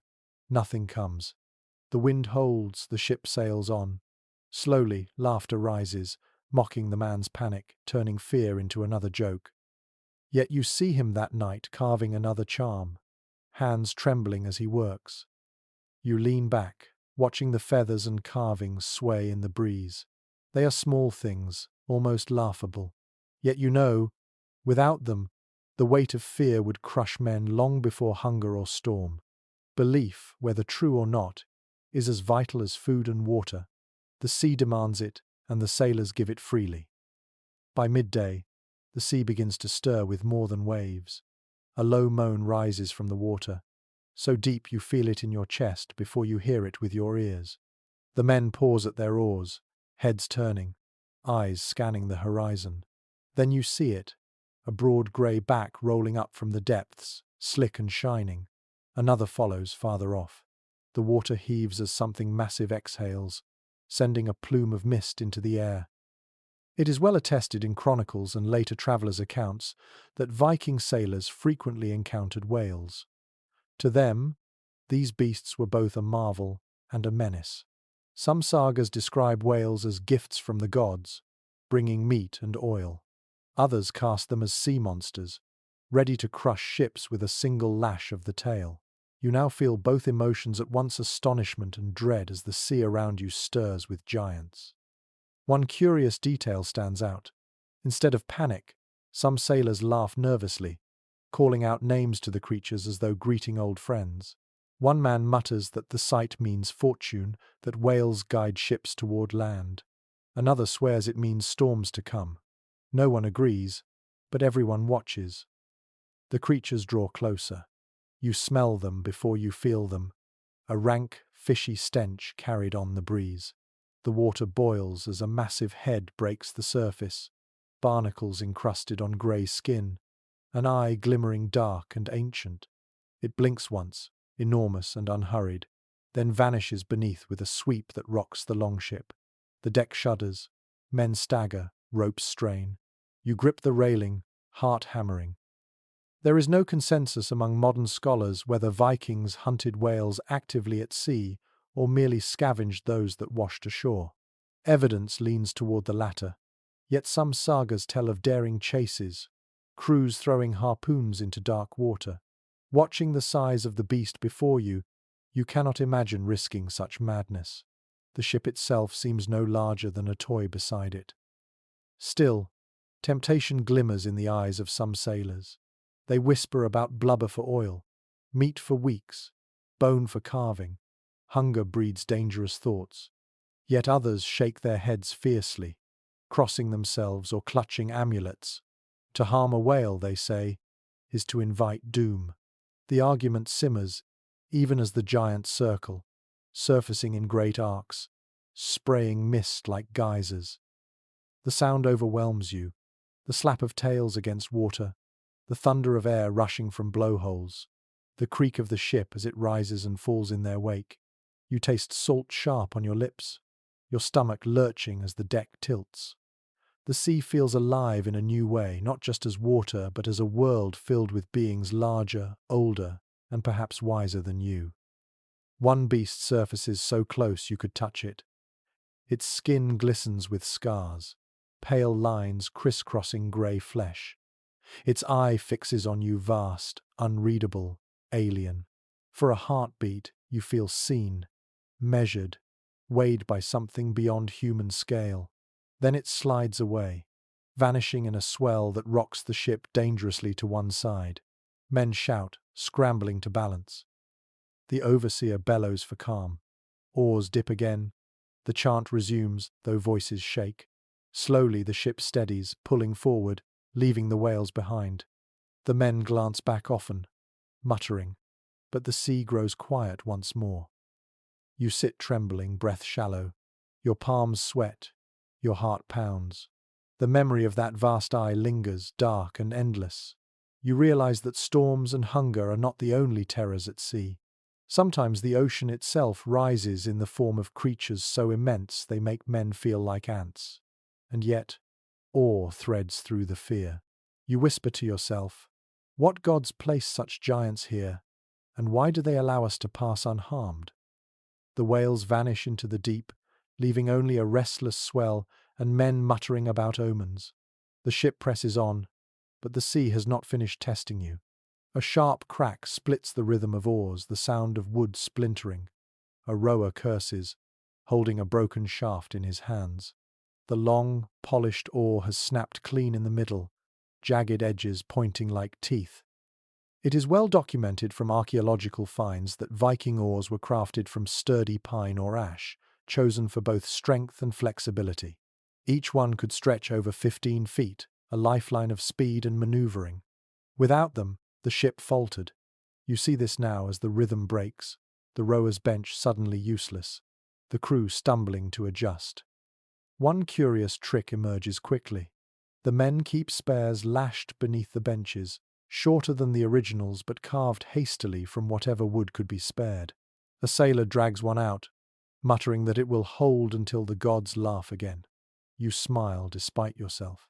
It is an improvisation born of necessity, and necessity never waits long at sea.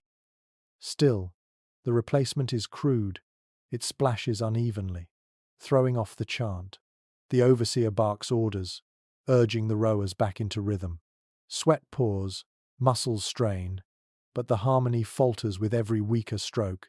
You realize how fragile the system is, how one broken oar can ripple through an entire ship like a crack in glass.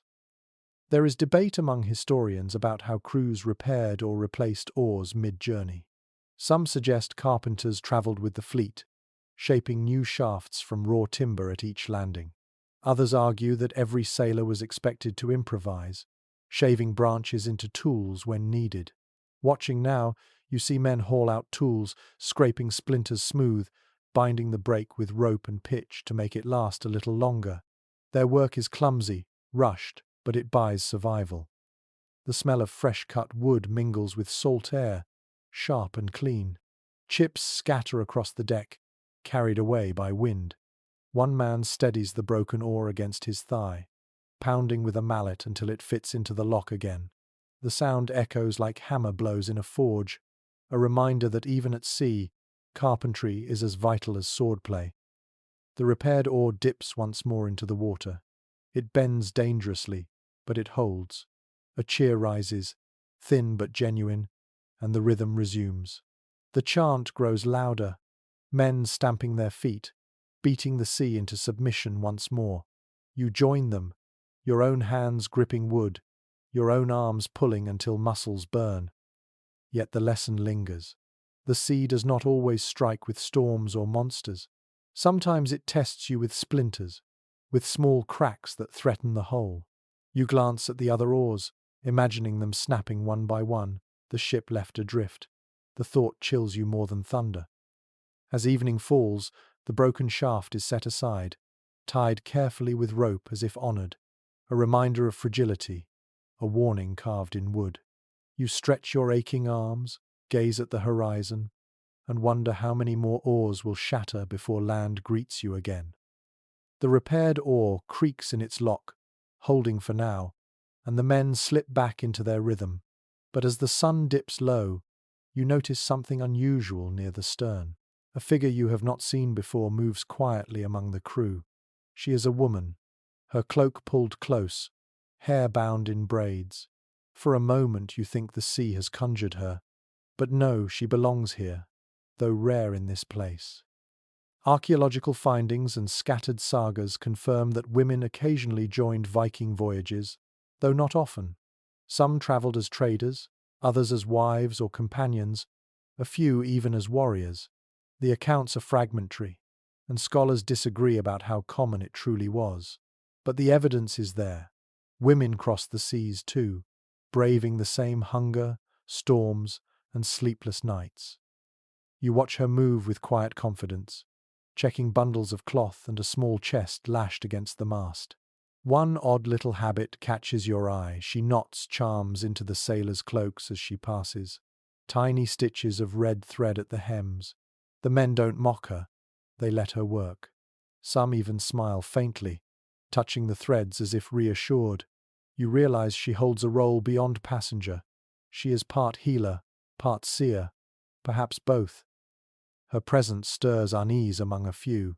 A young sailor mutters that women aboard bring bad luck, that the sea itself grows jealous. An older man silences him with a glare. The debate lingers quietly. Was she a risk or a blessing? Modern researchers remain divided as well. Some argue women were tolerated only in special cases. Others insist their skills, healing, trading, storytelling made them invaluable. Watching her calm, steady steps, you believe the latter. The smell of herbs clings to her, sharp and earthy, a welcome change from sweat and tar. She pulls a pouch from her belt, scattering dried leaves into a bowl of water, creating a bitter brew. A sick sailor nearby sips it and sighs with relief. Whispers ripple. She knows her craft. You feel the ship relax around her, as though her presence balances the rougher edges of male tempers. Yet there is tension too. In the narrow space of a longship, privacy is scarce, and eyes linger longer than they should. You notice her sitting apart, back against the mast, gaze fixed on the horizon. She speaks little, but when she does, her words carry weight. One sailor asks about the weather, and she answers softly, "The wind will turn before dawn." The men nod, some convinced, some skeptical, but all listening. Night deepens. Stars prick the sky, the sea sighs. You watch her silhouette framed against lantern light, steady and calm. She is not a distraction, as some feared, but an anchor, another presence to believe in when the sea seems endless. You pull your cloak tighter, settling onto the planks, and think, perhaps the ship itself mirrors the world ashore. Men and women both endure hunger and hardship, both carve meaning into wood and cloth. And whether rare or common, her place here proves one truth. Survival at sea belongs to all who dare it, not just to men with oars. Morning light glimmers off the sea, and with it comes the promise of land, not the final destination, but a brief stop. The longship noses toward a rocky inlet, the dragon prow cutting through foam. You squint and see a cluster of wooden huts perched on the shore, smoke curling faintly from fires. The men stir with new energy, voices rising in eager chatter. For the first time in many days, trade will replace toil. It is well established that Viking voyages were not only raids but also commerce. Ships carried furs, walrus ivory, amber, and woven cloth to barter for silver, spices, or foreign wares. You feel this truth as the men drag out bundles from beneath benches, soft pelts wrapped tightly, coils of rope, carved trinkets gleaming in the morning sunday. These are their treasures, not stolen but carried from home, meant for markets across the sea. One curious detail you notice is how carefully the goods are handled compared to weapons or tools. A man might toss his axe aside carelessly, but he cradles a bundle of furs as though it were his own child. Trade goods means silver, silver means power, and power means survival. The ship grinds gently against the shallows, and men leap into the surf, dragging the vessel toward shore. Your boots sink into wet sand, the smell of smoke and fish strong in the air. Villagers emerge, some cautious, some smiling. Words are exchanged, gestures made, hands pointing toward goods. Soon, the rhythm of barter begins.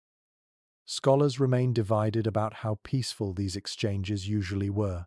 Some evidence shows long-standing trade routes built on trust, while sagas brim with tales of markets turning bloody. You sense both are possible. Today, though, the air feels calm.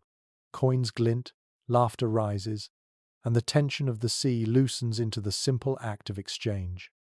You wander among the stalls, watching sailors haggle over silver arm rings, knives with unfamiliar hilts, dried fruit you haven't seen in months. The smells are overwhelming: tar, smoke, salt, mingled with exotic spices carried from far-off lands. A trader offers a pouch of nuts. You bite one, savoring the sweetness, and nearly weep at the taste. After weeks of salted fish, it feels like a feast. The woman aboard the ship moves too, offering cloth stitched with runes. Villagers touch the patterns with reverence, pressing coins into her hand. She bows her head, saying little, yet her presence softens the exchange. The men glance at her respectfully, as though she lends the trade a kind of blessing. Not all sailors barter. Some head straight for the fires, warming their hands, sighing with relief. Others slump onto benches, gulping fresh water or weak ale offered by hosts.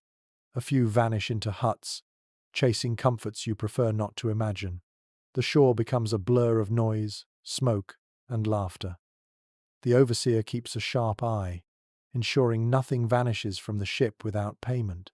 His voice cuts through the bustle whenever tempers flare. You see him intervene as two men argue over a knife. He ends it with a glare, settling the matter before blood can spill. Discipline follows even here, even with silver in hand. By afternoon, the ship is laden again, not with furs but with silver coins, sacks of grain, new ropes, and small luxuries tucked into cloaks. The men grin, pockets heavier, spirits lifted. Yet beneath the cheer you sense urgency. This stop is temporary. The sea calls them back, and the horizon waits. You climb aboard once more, cloak damp with spray, heart full of sights and sense of shore. The dragon prow turns outward, pointing toward open water. Behind you, the village fades into haze. Ahead, only waves and wind remain. The rhythm of trade has passed, and the rhythm of the sea returns. The silver has been stowed, the grain lashed in sacks, and the ship once again faces the open sea. But the mood aboard has changed. The laughter of trade fades quickly into something heavier anticipation, sharpened by the clang of iron. You notice men pulling out helmets, polishing them with scraps of cloth, checking for dents. Axes are lifted into the light, edges examined, whetstones rasping against steel. The air is filled with the smell of oil, metal, and leather. It is well established in chronicles and burial finds that Viking raiding parties prepared meticulously before reaching foreign shores. Helmets were rare but prized, mail shirts scarcer still, yet every man carried a weapon, axe, spear, or sea-axe knife. You see them now, each tool gleaming with care, each one transformed from mundane iron into a promise of violence. One curious ritual unfolds at the bow. A sailor kneels, drawing his blade slowly across his palm, not deep enough to wound, just enough to leave a line of red. He smears it on the axe head, whispering words under his breath. Others nod, as if this gesture strengthens not only the blade but the man himself. Superstition and steel twine together here, inseparable. Debate continues among scholars about how formal these preparations truly were. Some argue raiding was as organized as a military campaign, with captains assigning roles, scouts chosen, signals rehearsed. Others believe it was looser, almost chaotic, each man arming himself and trusting in brute strength. Watching the crew now, you see hints of both. Discipline shows in their steady sharpening, their calm checking of shields. Yet beneath it lies a restlessness, a hunger, as if each man prepares more for his own destiny than for the group. The sounds grow louder, the scrape of stones on blades, the thunk of spear hafts tested against the deck, the clatter of shields pulled into position. A low chant begins, one man humming first, another joining, until voices rumble together. It is not the rowing song this time. It is deeper, harsher, carrying the weight of blood to come. You shift uneasily. The sea smells the same salt and tar, but the mood is different. It presses heavier than storms, heavier than hunger. Violence hangs in the air, waiting. You glance at the woman by the mast. Her face is calm, unreadable, but her hands move quickly, tying charms into cloaks, murmuring words. The men accept them without question. Belief, like steel, is another shield. One sailor beside you grins, his teeth yellow, his eyes bright. He taps your shoulder, lifts his axe, and says, "Tomorrow, silver will flow like ale." You nod weakly, unsure whether to smile. He laughs anyway, slapping your back hard enough to sting. For him, the promise of plunder tastes sweeter than fear. The overseer walks the length of the deck, eyes sharp, correcting, urging. He barks at one man for leaving his shield strap loose, at another for letting his spear tip dull. His presence binds the crew, pulling their scattered hunger into focus. You realize his role is more than discipline. He is the spine of the ship, holding chaos upright. As the sun sinks, the deck glows red, reflecting off polished blades. The chant grows louder, voices harsh, carrying across the waves. The sound prickles your skin. It is not beautiful, not soothing, it is a promise, a warning to whatever village lies ahead. And yet beneath it all you sense the truth. Raiding is not only about greed, it is also about survival. Silver buys food, grain feeds families. Without it, winters kill. The men sharpen blades not only for glory, but because hunger gnaws sharper than steel. The sky darkens, the chant fades into silence. The men settle, weapons close at hand, eyes gleaming in lantern light. Tomorrow, or the day after, land will rise on the horizon, and with it, fire and plunder. For now, the ship drifts quietly, like a predator waiting in the shadows. You clutch your cloak tighter, heart pounding, and wonder, will you raise a blade too, or will you only watch? The weapons are sharpened, the chants have faded, and the sea has swallowed the sound of war cries. But soon another cry rises, this time from a man at the benches. His hand is cut, the wound raw and bleeding from a slipped blade. He groans, clutching his palm, crimson dripping onto the deck. The mood shifts instantly from bravado to urgency. It is well attested through sagas and burial finds that Vikings practiced basic medicine, carrying herbs and knowledge passed down from wise women and healers. You see this knowledge now as the woman on board steps forward quickly, her pouch already open. She kneels beside the injured man, prying his hand gently away from his chest. The cut is shallow, but deep enough to fester if ignored. You catch the smell first, sharp, earthy, pungent as she crushes dried plants between her fingers. Wormwood and yarrow, perhaps, common herbs known to staunch bleeding and fight infection. She presses the mash against the wound, binding it with a strip of linen torn from a spare tunic. The man hisses, but does not pull away. His jaw tightens, his eyes lock on the horizon. Endurance is expected here. One curious detail: she spits into the herbs before pressing them down.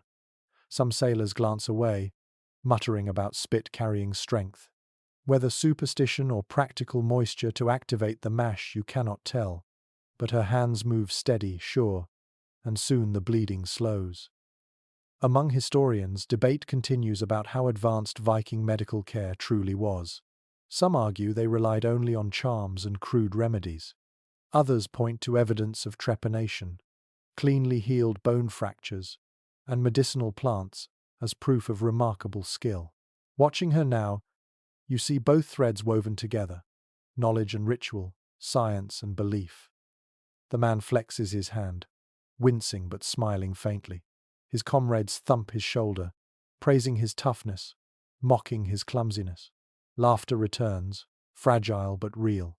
The woman ties the bandage tight, then retreats quietly, her task complete. The smell of herbs lingers, sharp against the salt air. Later that evening, another case arises. A sailor stumbles with a fever, sweat dripping down his brow despite the cool wind. His skin glistens, his breath ragged. The crew mutters uneasily. Illness spreads quickly in such close quarters.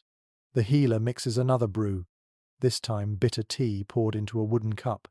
She coaxes it between his lips, murmuring words you cannot hear. He drinks, coughs, then settles against a bench, eyes fluttering closed. The overseer watches with narrowed eyes, torn between suspicion and respect. Some men whisper that fevers mean bad spirits. Others say the herbs will drive it out. The truth lies somewhere beyond reach. You realize that out here, sickness is as dangerous as storms. One fever unchecked could sweep through the crew like fire across dry grass. You lean back, the deck hard beneath you, the scent of herbs still sharp in your nose. It strikes you how fragile these men are, despite their iron bravado. Axes and swords gleam, shields ring, but a slip of a knife or a fever in the chest could undo them faster than any foe. The night grows quiet again. Lantern light flickers across tired faces. The wounded man sleeps with his bandaged hand across his chest.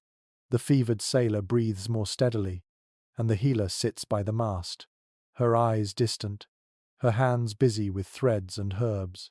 You watch her and wonder, is it her skill or the gods' favor that keeps these men alive? Perhaps both. You close your eyes, hearing the sea sigh against the hull, the faint moans of sleepers, the creak of ropes overhead. The war cries of earlier feel far away now.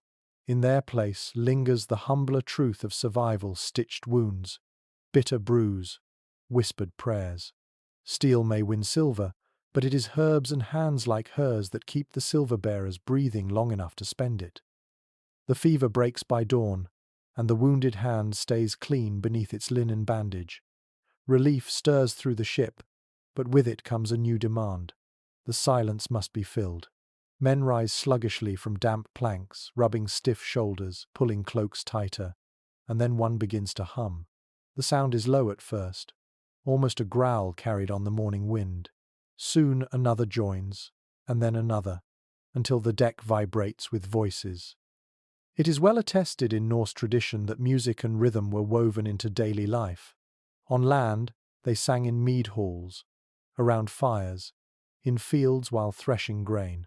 At sea, song became more than entertainment, it was endurance. Voices kept the oars in unison, lifted spirits against monotony, and reminded weary men that they were not alone. You feel this as the chant swells, deep and raw, echoing across the endless water. One quirky detail makes you smile. A sailor near you bangs two spoons together, their dull clatter keeping time like a drum. Another stomps his boot in rhythm against the bench, sending vibrations up through the planks. It is crude music, born not of instruments but of necessity, yet it fills the ship with life. There is debate among researchers about whether sea shanties, as we think of them, existed in Viking times. Some argue the tradition is later, shaped by medieval and early modern sailors. Others point to sagas that describe rhythmic work songs as proof that Vikings too sang their labors into motion. Listening now, you sense the truth is simple. Men always find rhythm when faced with endless repetition. The oars move smoother, the crew sits straighter, the day feels lighter. The lyrics shift, some verses bawdy, others heroic. One man bellows about Thor smashing giants, another shouts a crude rhyme about a farmer's daughter back in Norway. Laughter bursts between stanzas, carried on the wind. The sea seems to answer, waves slapping the hull in sync, gulls wheeling above with cries like shrill accompaniment. You close your eyes, letting the sound wash over you. The chant rolls through your bones, steady as a heartbeat. It soothes the ache in your arms, dulls the gnaw of hunger.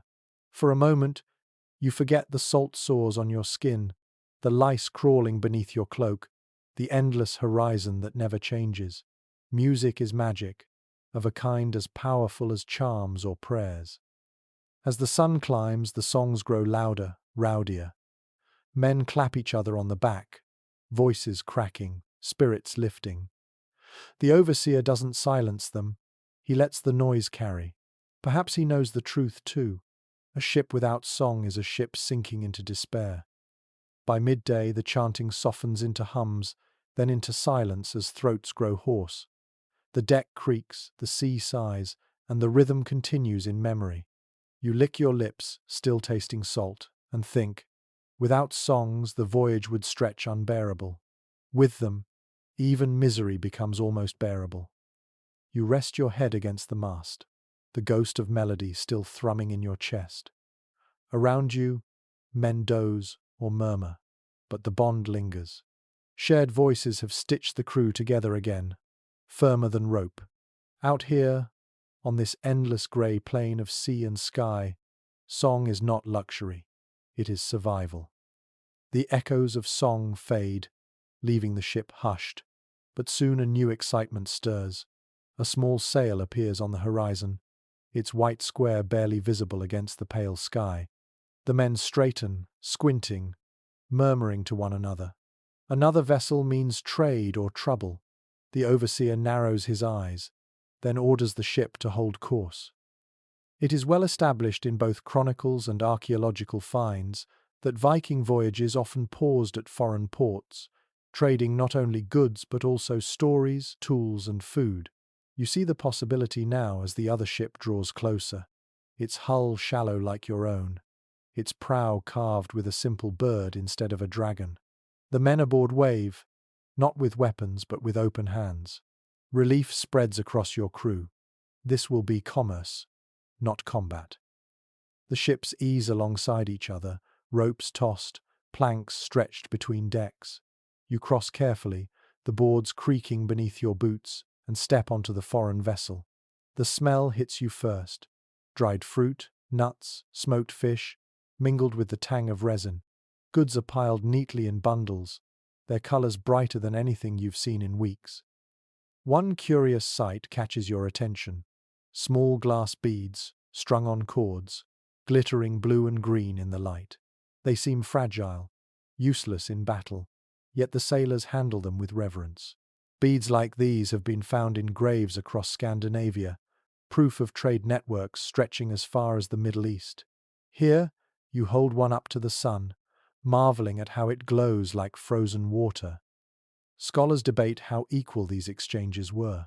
Some argue Vikings dominated, taking what they wished through threat of force.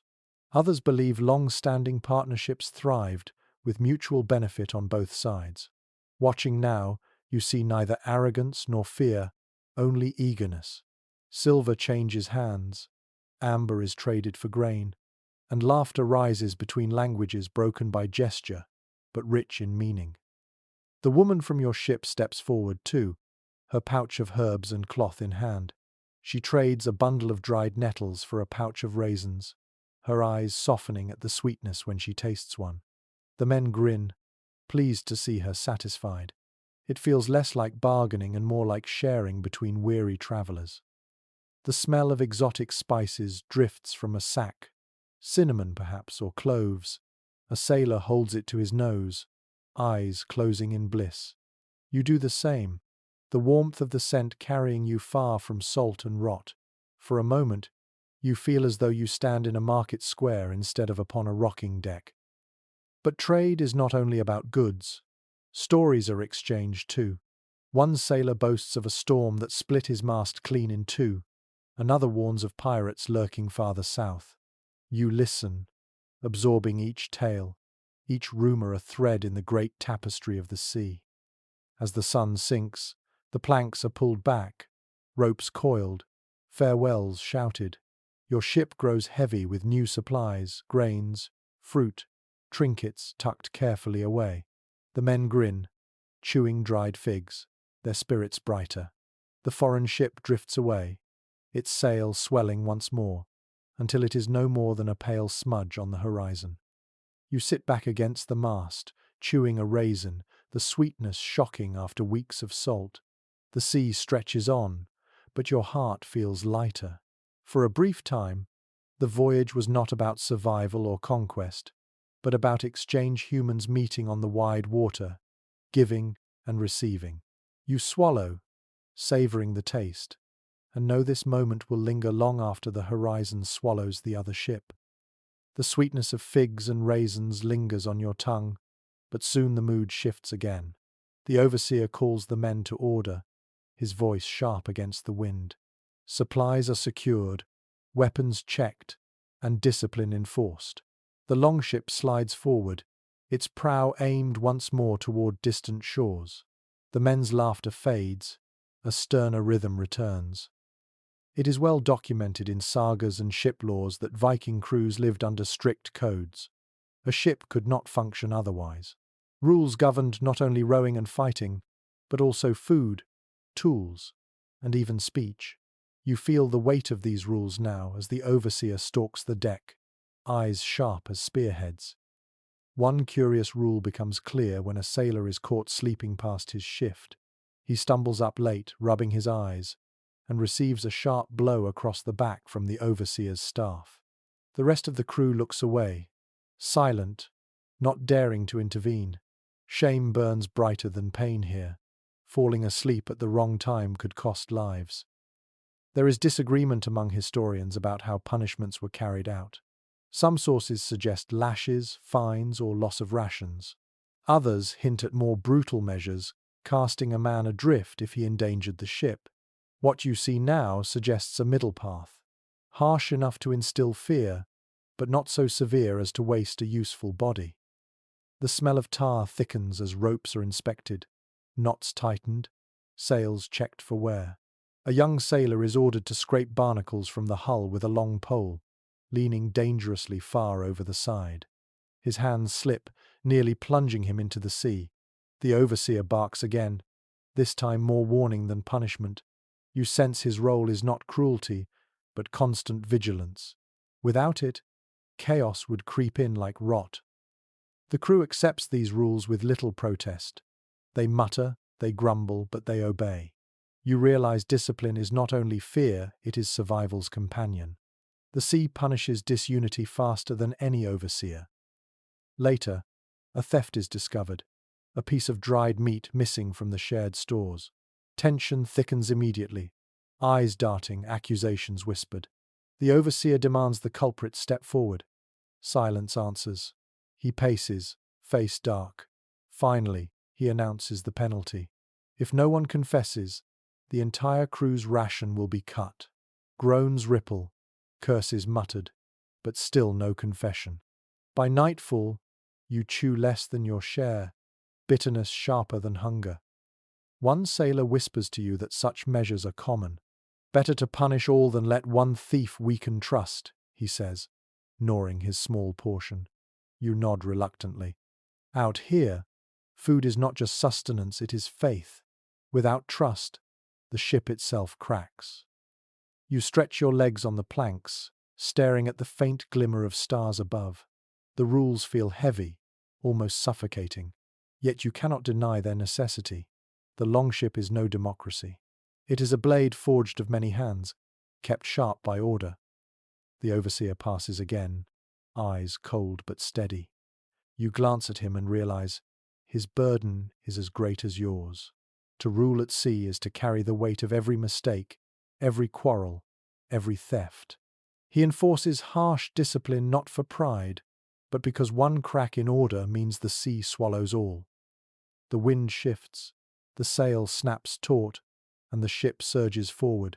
You grip the bench, heart steadying. Rules may sting, punishments may bite, but together they keep the longship alive. And so you accept them, as you accept hunger, cold, and endless waves. The sea has no mercy. Discipline is the only shield against its wrath. The day's labor fades into night, and for once the sea offers no storms, no quarrels, no interruptions. The water lies calm, a dark mirror stretching without end. You sit quietly at the stern, cloak pulled close, the ship drifting with barely a ripple. Around you, voices hush. The men seem almost afraid to break the stillness, as if sound itself might wake some slumbering spirit below. It is well attested that Viking sailors often travelled beneath skies ablaze with the northern lights. Tonight, the heavens do not disappoint. Curtains of green unfurl overhead, shimmering like veils in the wind. A ripple of purple follows, then a flash of pale blue, as though the sky itself has become a shifting sea. Every man lifts his head, eyes wide, mouths parted in awe. One peculiar reaction catches your notice. A sailor claps his hands sharply, grinning, insisting the lights are spirits dancing, and noise will make them dance harder. Another hushes him quickly, muttering that noise will anger them. Belief differs, but reverence is shared. The lights command silence, whether through fear or wonder. Scholars still debate what Vikings thought of this spectacle. Some sources suggest they believed the lights were shields of the Valkyries, shining as they carried fallen warriors to Odin's hall. Others hint at tales of foxes racing across the sky, their tails scattering sparks into the heavens. You listen as men whisper these stories, voices trembling with awe. None know the truth, but all agree. This is no ordinary sky. The air itself feels charged, each breath sharp in your lungs. The sea glimmers faintly, touched by reflections of green and violet. You reach into the water, your fingers breaking the surface, and for a heartbeat you imagine the ocean glowing with fire. The sensation prickles up your arm, whether real or imagined. Around you, men murmur prayers. Some lift amulets to their lips, others sit motionless, eyes reflecting shifting colors. The woman by the mast whispers quietly, her face pale in the strange light. You wonder if she sees prophecy in the glow, or only beauty. The silence deepens. Even the gulls seem absent. Only the creak of timbers remains, steady and low. You lean back, letting the vision fill your eyes. The lights ripple, bend, vanish, then return brighter than before. It feels endless, eternal. Yet you know dawn will come, and with it, grey skies once more. You reflect that these rare nights must have stitched themselves into memory, carried home in stories, exaggerated in sagas until men on land half believed the sea itself glowed. Watching now, you understand why. The sky is alive, and for once the ocean seems gentle, a mirror instead of a maw. Your body relaxes, your breathing slows.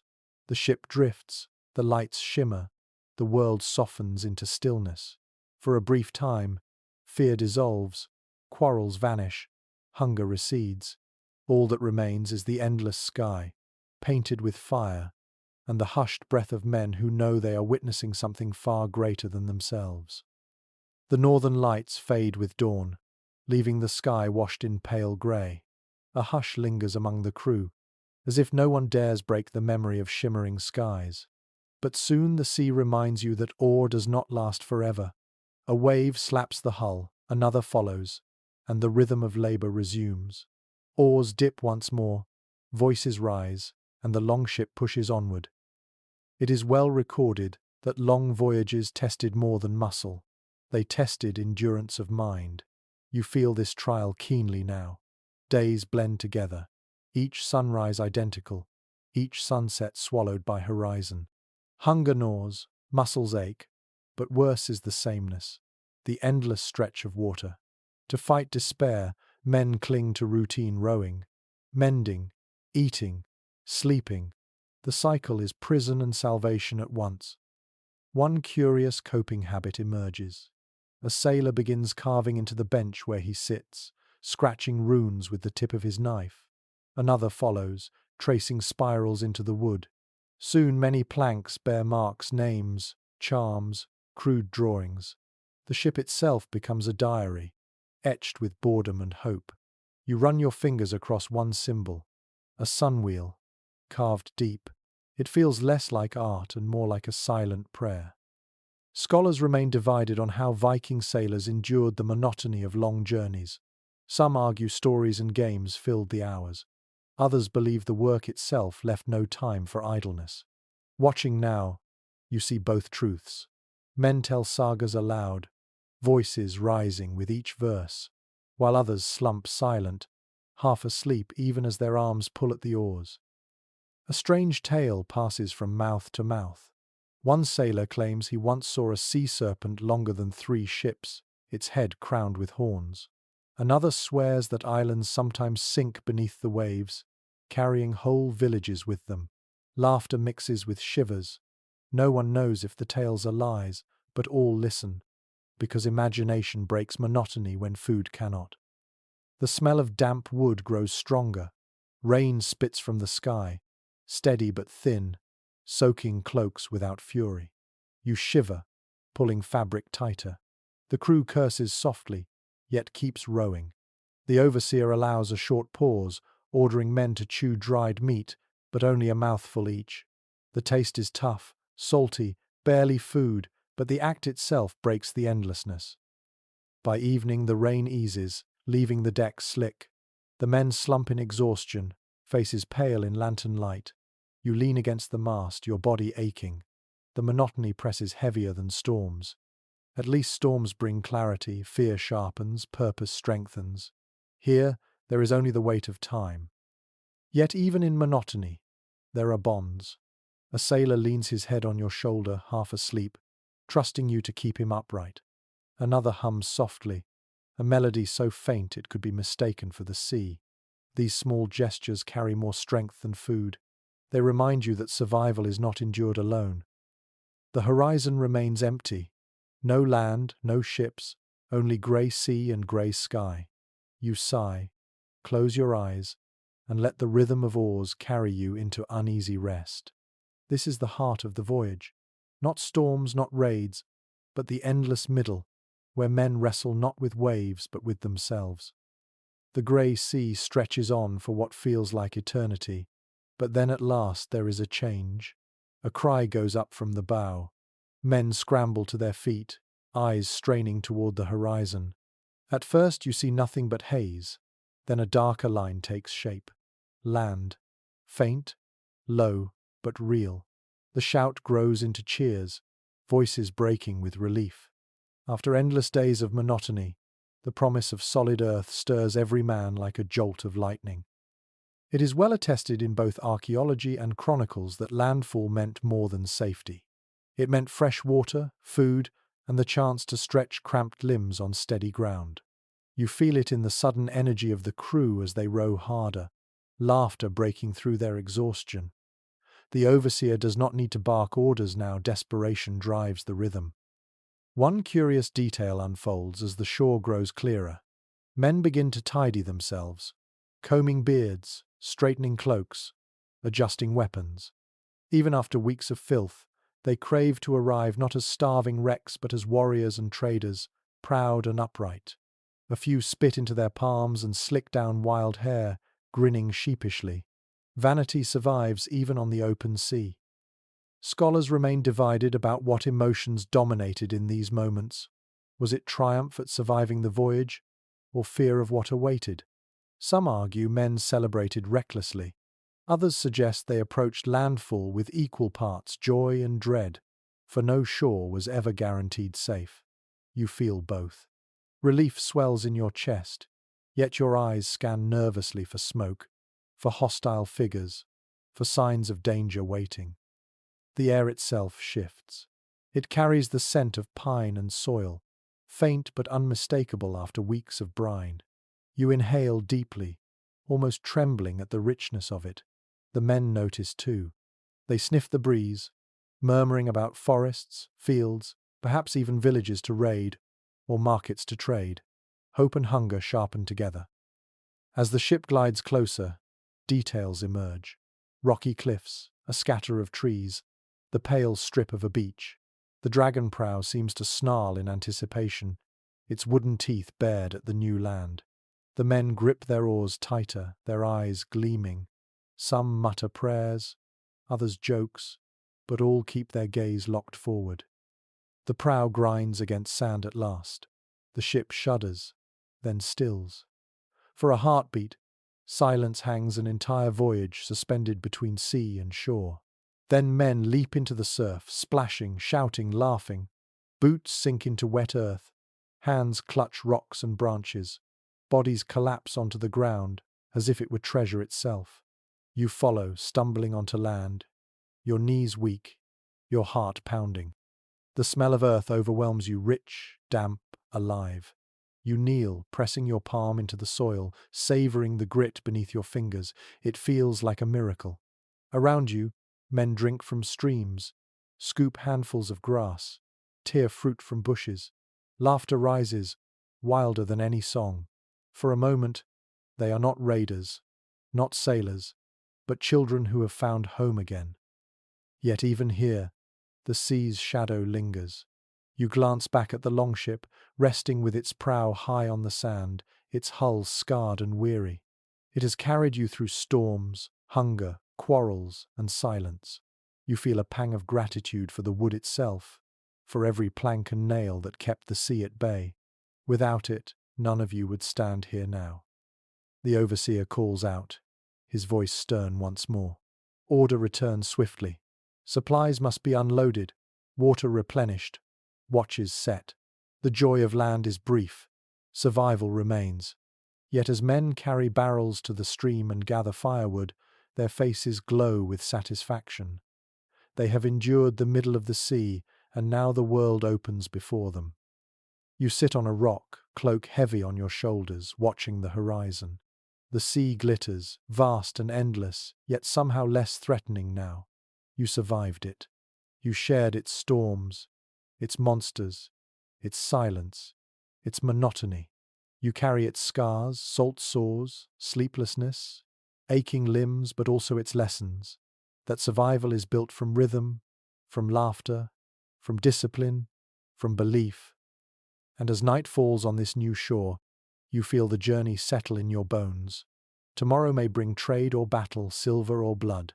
But tonight, you breathe pine-scented air, taste sweet water, and rest on steady earth. For the first time in what feels like forever, the sea does not cradle you, the land does. The journey has ended, and so has the story. The sea still whispers behind you, but now it sounds softer, more like memory than menace. The planks of the Longship creak as they rest on sand, but the rhythm of oars, the shouts of storms, and the chants of weary men begin to fade, as though carried away on the tide. You sit quietly in the dark, feeling the stillness of solid ground beneath you. The scent of pine lingers, the cool air wraps gently around your shoulders, and the hush of night folds over the camp. Men murmur faintly by the fires, their laughter subdued now, their bodies at last allowed to loosen. You close your eyes and hear only the crackle of wood, the sigh of wind through leaves, the faint lap of water against the hull. The long voyage has left its mark, aches in the limbs, salt in the skin, memories carved deep, yet those marks will soften. Storms that once roared will become stories, hunger will shrink into a distant ache, quarrels will turn into laughter, retold. Even the fear, sharp as steel in the moment, will fade into something gentler, something that almost feels like pride. You breathe deeply, slowly. Each breath eases the tension in your body. Each exhale carries away the weight of the sea. The night grows heavier, softer, like a blanket. You are safe here, for now, with firelight and earth beneath you. The sea will always wait, but tonight it cannot reach you. So let your eyes close. Let the images of waves and stars drift away. Let your thoughts soften like the glow of embers. And as the night settles deeper, may your rest be long and your dreams calm. Sweet dreams.